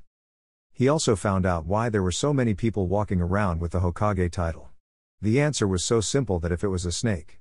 Well, technically it was a snake, just a snake that he knew all too well. Sasuke. It was all Sasuke's fault. Somehow the bastard had managed to change the way Konoha worked so that there could be multiple Hokage. Originally it was designed to give the multiple clans representation, and while that was still the idea, it eventually just evolved into a council type thing where there were up to 3 Hokages at any given time with one acting as a foreign diplomat. And Tsunade was planning on retiring soon, and if he kept doing missions, and proving himself, he'd probably be the next person in line. Mostly because, as Tsunade said it, nobody else was dumb enough to take the job. There was just one thing on his list that he had been putting off since he got here. He stared at the bar, the pungent scent of booze bellowing out into the street so thick he could almost see it. It wasn't a seedy or shady bar, but it wasn't one of the fancy ones, it was just a run-of-the-mill place that hired pretty girls to serve the customers. Which made it the perfect place to find Jiraiya. That, and he could hear the loud belly laugh that his sensei was known for coming from inside the building, often followed by a shriek then a giggle from whatever poor barmaid was entertaining him. Wasn't he married to Tsunade? Didn't he have grandkids? Guess some things really don't change, he couldn't help but laugh, scratching the back of his head. Truthfully, he'd been putting this off since he realized that Jiraiya would be alive, and he hadn't accidentally bumped into the man as he did with his mother, so this was probably long overdue. Like, what the hell was he supposed to say? Valp, better late than never. Hey, that was probably what Jiraiya thought when he first started looking over his training. He stepped into the threshold and found his sensei almost instantly in the sparsely populated afternoon crowd. Jiraiya sat with a pair of bar floozies that were showing off a lot of cleavage and kept touching the old man. They were all actors, them pretending to be interesting in him, and him pretending that he didn't know better. Or at least that's what he used to think, but Jiraiya was something else. He could walk into any bar and be treated like an old regular, knowing everybody's name and stories. Jiraiya wasn't just another actor in the play, he was the director, writer, and lead.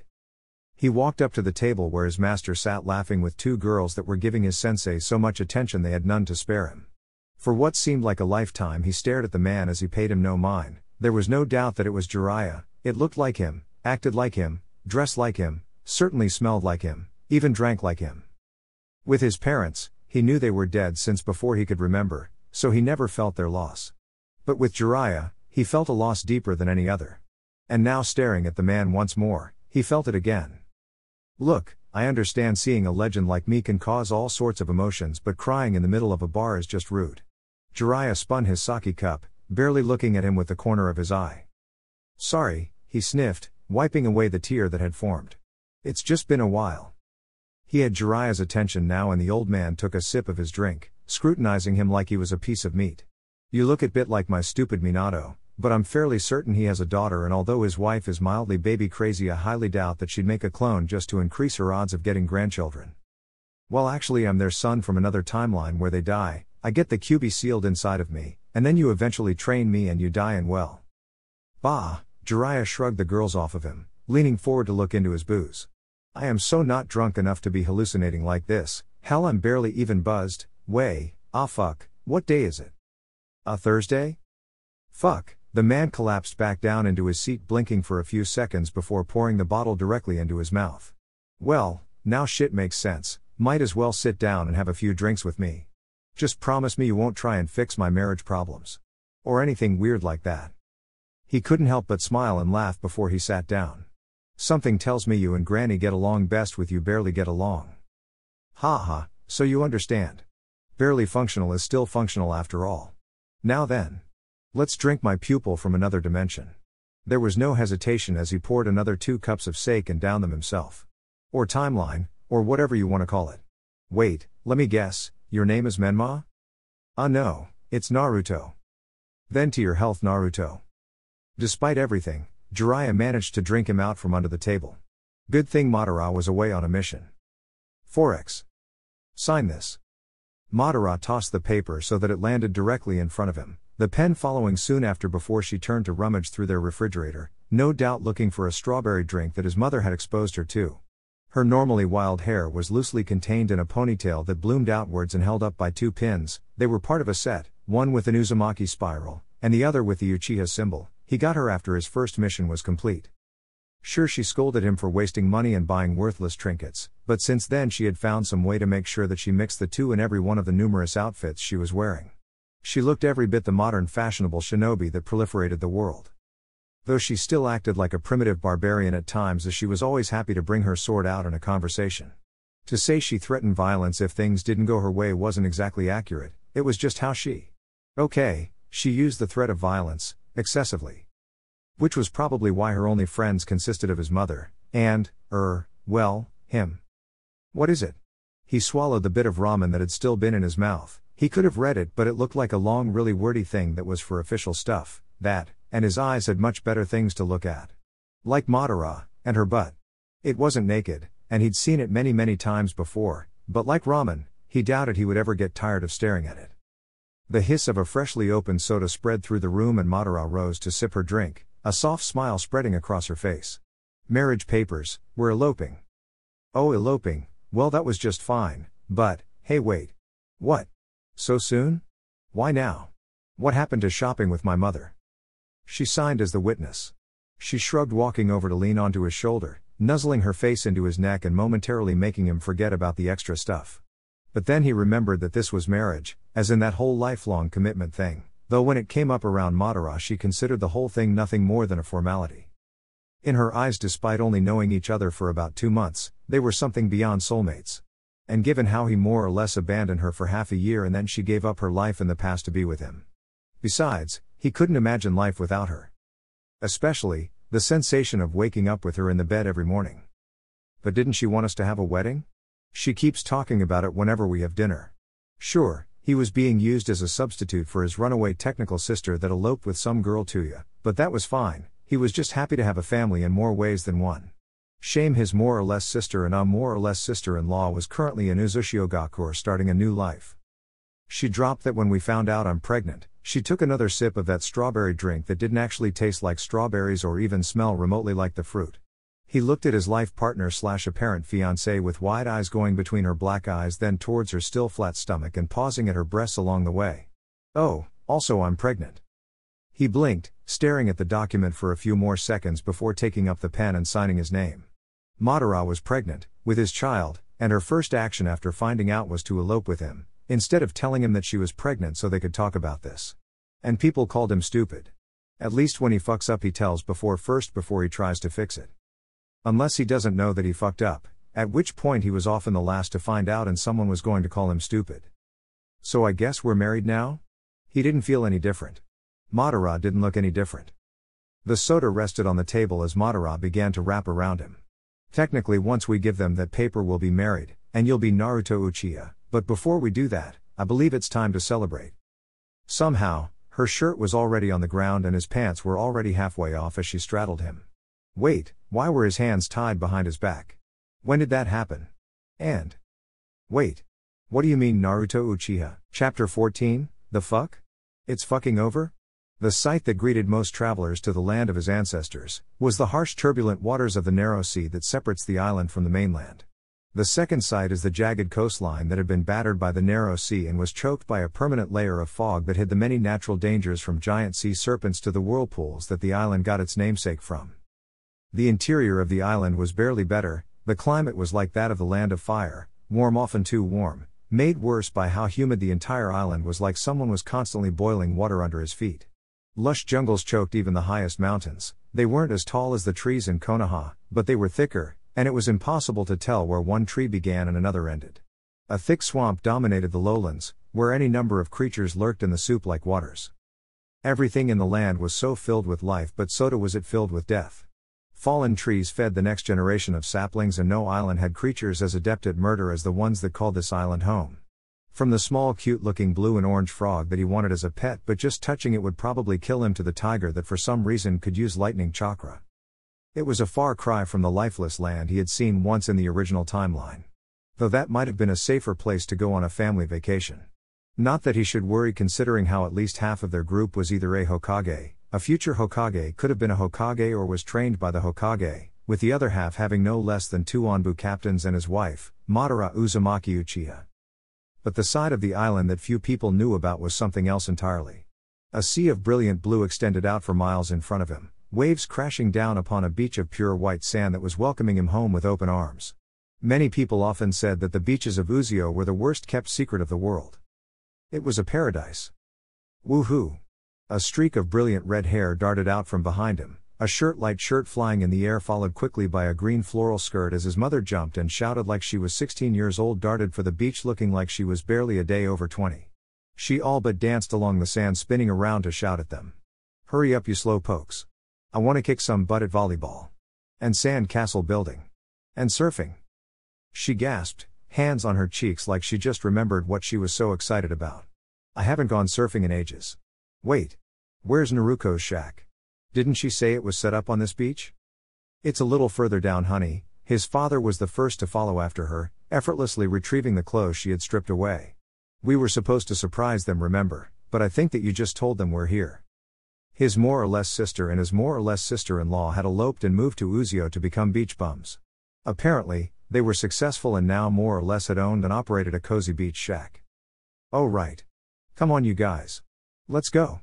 Kushina bounced along the beach looking perfectly at home with her red hair blowing in the wind like a banner announcing her arrival. Why am I even here? A grumpy and annoyed voice grumbled like the crashing waves from behind him. He turned, seeing a sight that he still wasn't quite too sure how to feel about.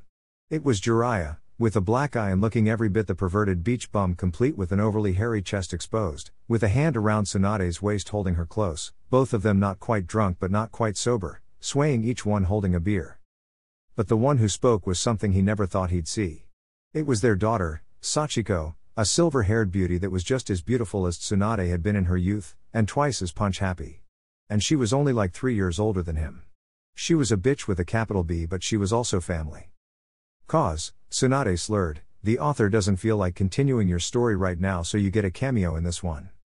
Sachiko sighed and kept sighing. It was the long drawn-out sigh that one had to force out and spoke volumes of displeasure. It was a sigh that he had gotten many times from many different people. Can you two please not break the fourth wall? Nah, Jiraiya slurred, nuzzling into Tsunade's neck. The author knows it's not funny but needs filler for the beach episode. I hate you both so much. With that, Sachiko walked off in the vague direction that Kushina and Minato had gone. Madara walked up to him, wearing a revealing black bikini that hugged her body and showed off every delightful curve, and a pair of sunglasses with reflective lenses that hid her eyes. But not that small frown that was adorned on her face. In her hands was the ankles of their own blonde 3-year-old ankle biter Izumi Uzumaki Uchiha, who was struggling against her mother's grip. Here, she handed him his daughter by the ankle. It wasn't that Madara was a bad mother, far from it. She made certain that their child would be an absolutely lethal little murder machine by the time she got to school and taught her many things. But, her natural maternal instincts were more or less limited to killing things that threatened their child. She turned, walking along the beach without so much of another word. No explanation as to why it was his turn to deal with their daughter, or any hint on as to why she was being handled upside down. It was probably a good thing that Kushina kidnapped her granddaughter on a regular basis for some normal parenting. I love you, he said loudly while staring at her ass, following close behind his wife. He wasn't being a pervert, that was just the most natural place for his eyes to rest. Besides, it was also the safest. If he didn't, he might accidentally stare at someone else and Madara would murder them if they were female. It was that reason why Madara did not like Sachiko, and the feeling was mutual. She turned to him, her long raven hair barely disturbed by the wind as a teasing smile graced her lips. Why is it that you also say that when you look at my ass? The smile grew again, Yep, there it was, a brand new childhood trauma. Man, their kid was going to be fucked with a mom like her and a dad like him. Though I often say I love you when I look at my own ass. Is that some clever way of saying that I'm your ass? He waddled after her, his daughter swaying with each step as she continued to do something upside down in his hands. Why was his child upside down?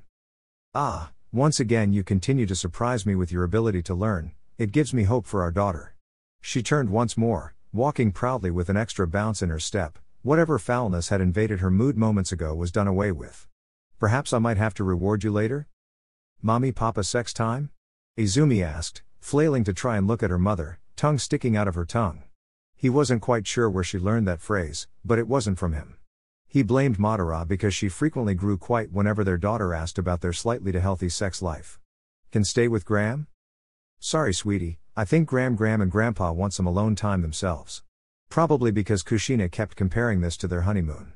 And he knew exactly what happened during a honeymoon. Sure, most of it was a blur, but he had a few scars and couldn't wear leather around his wrists without getting an erection, so he had a pretty good idea.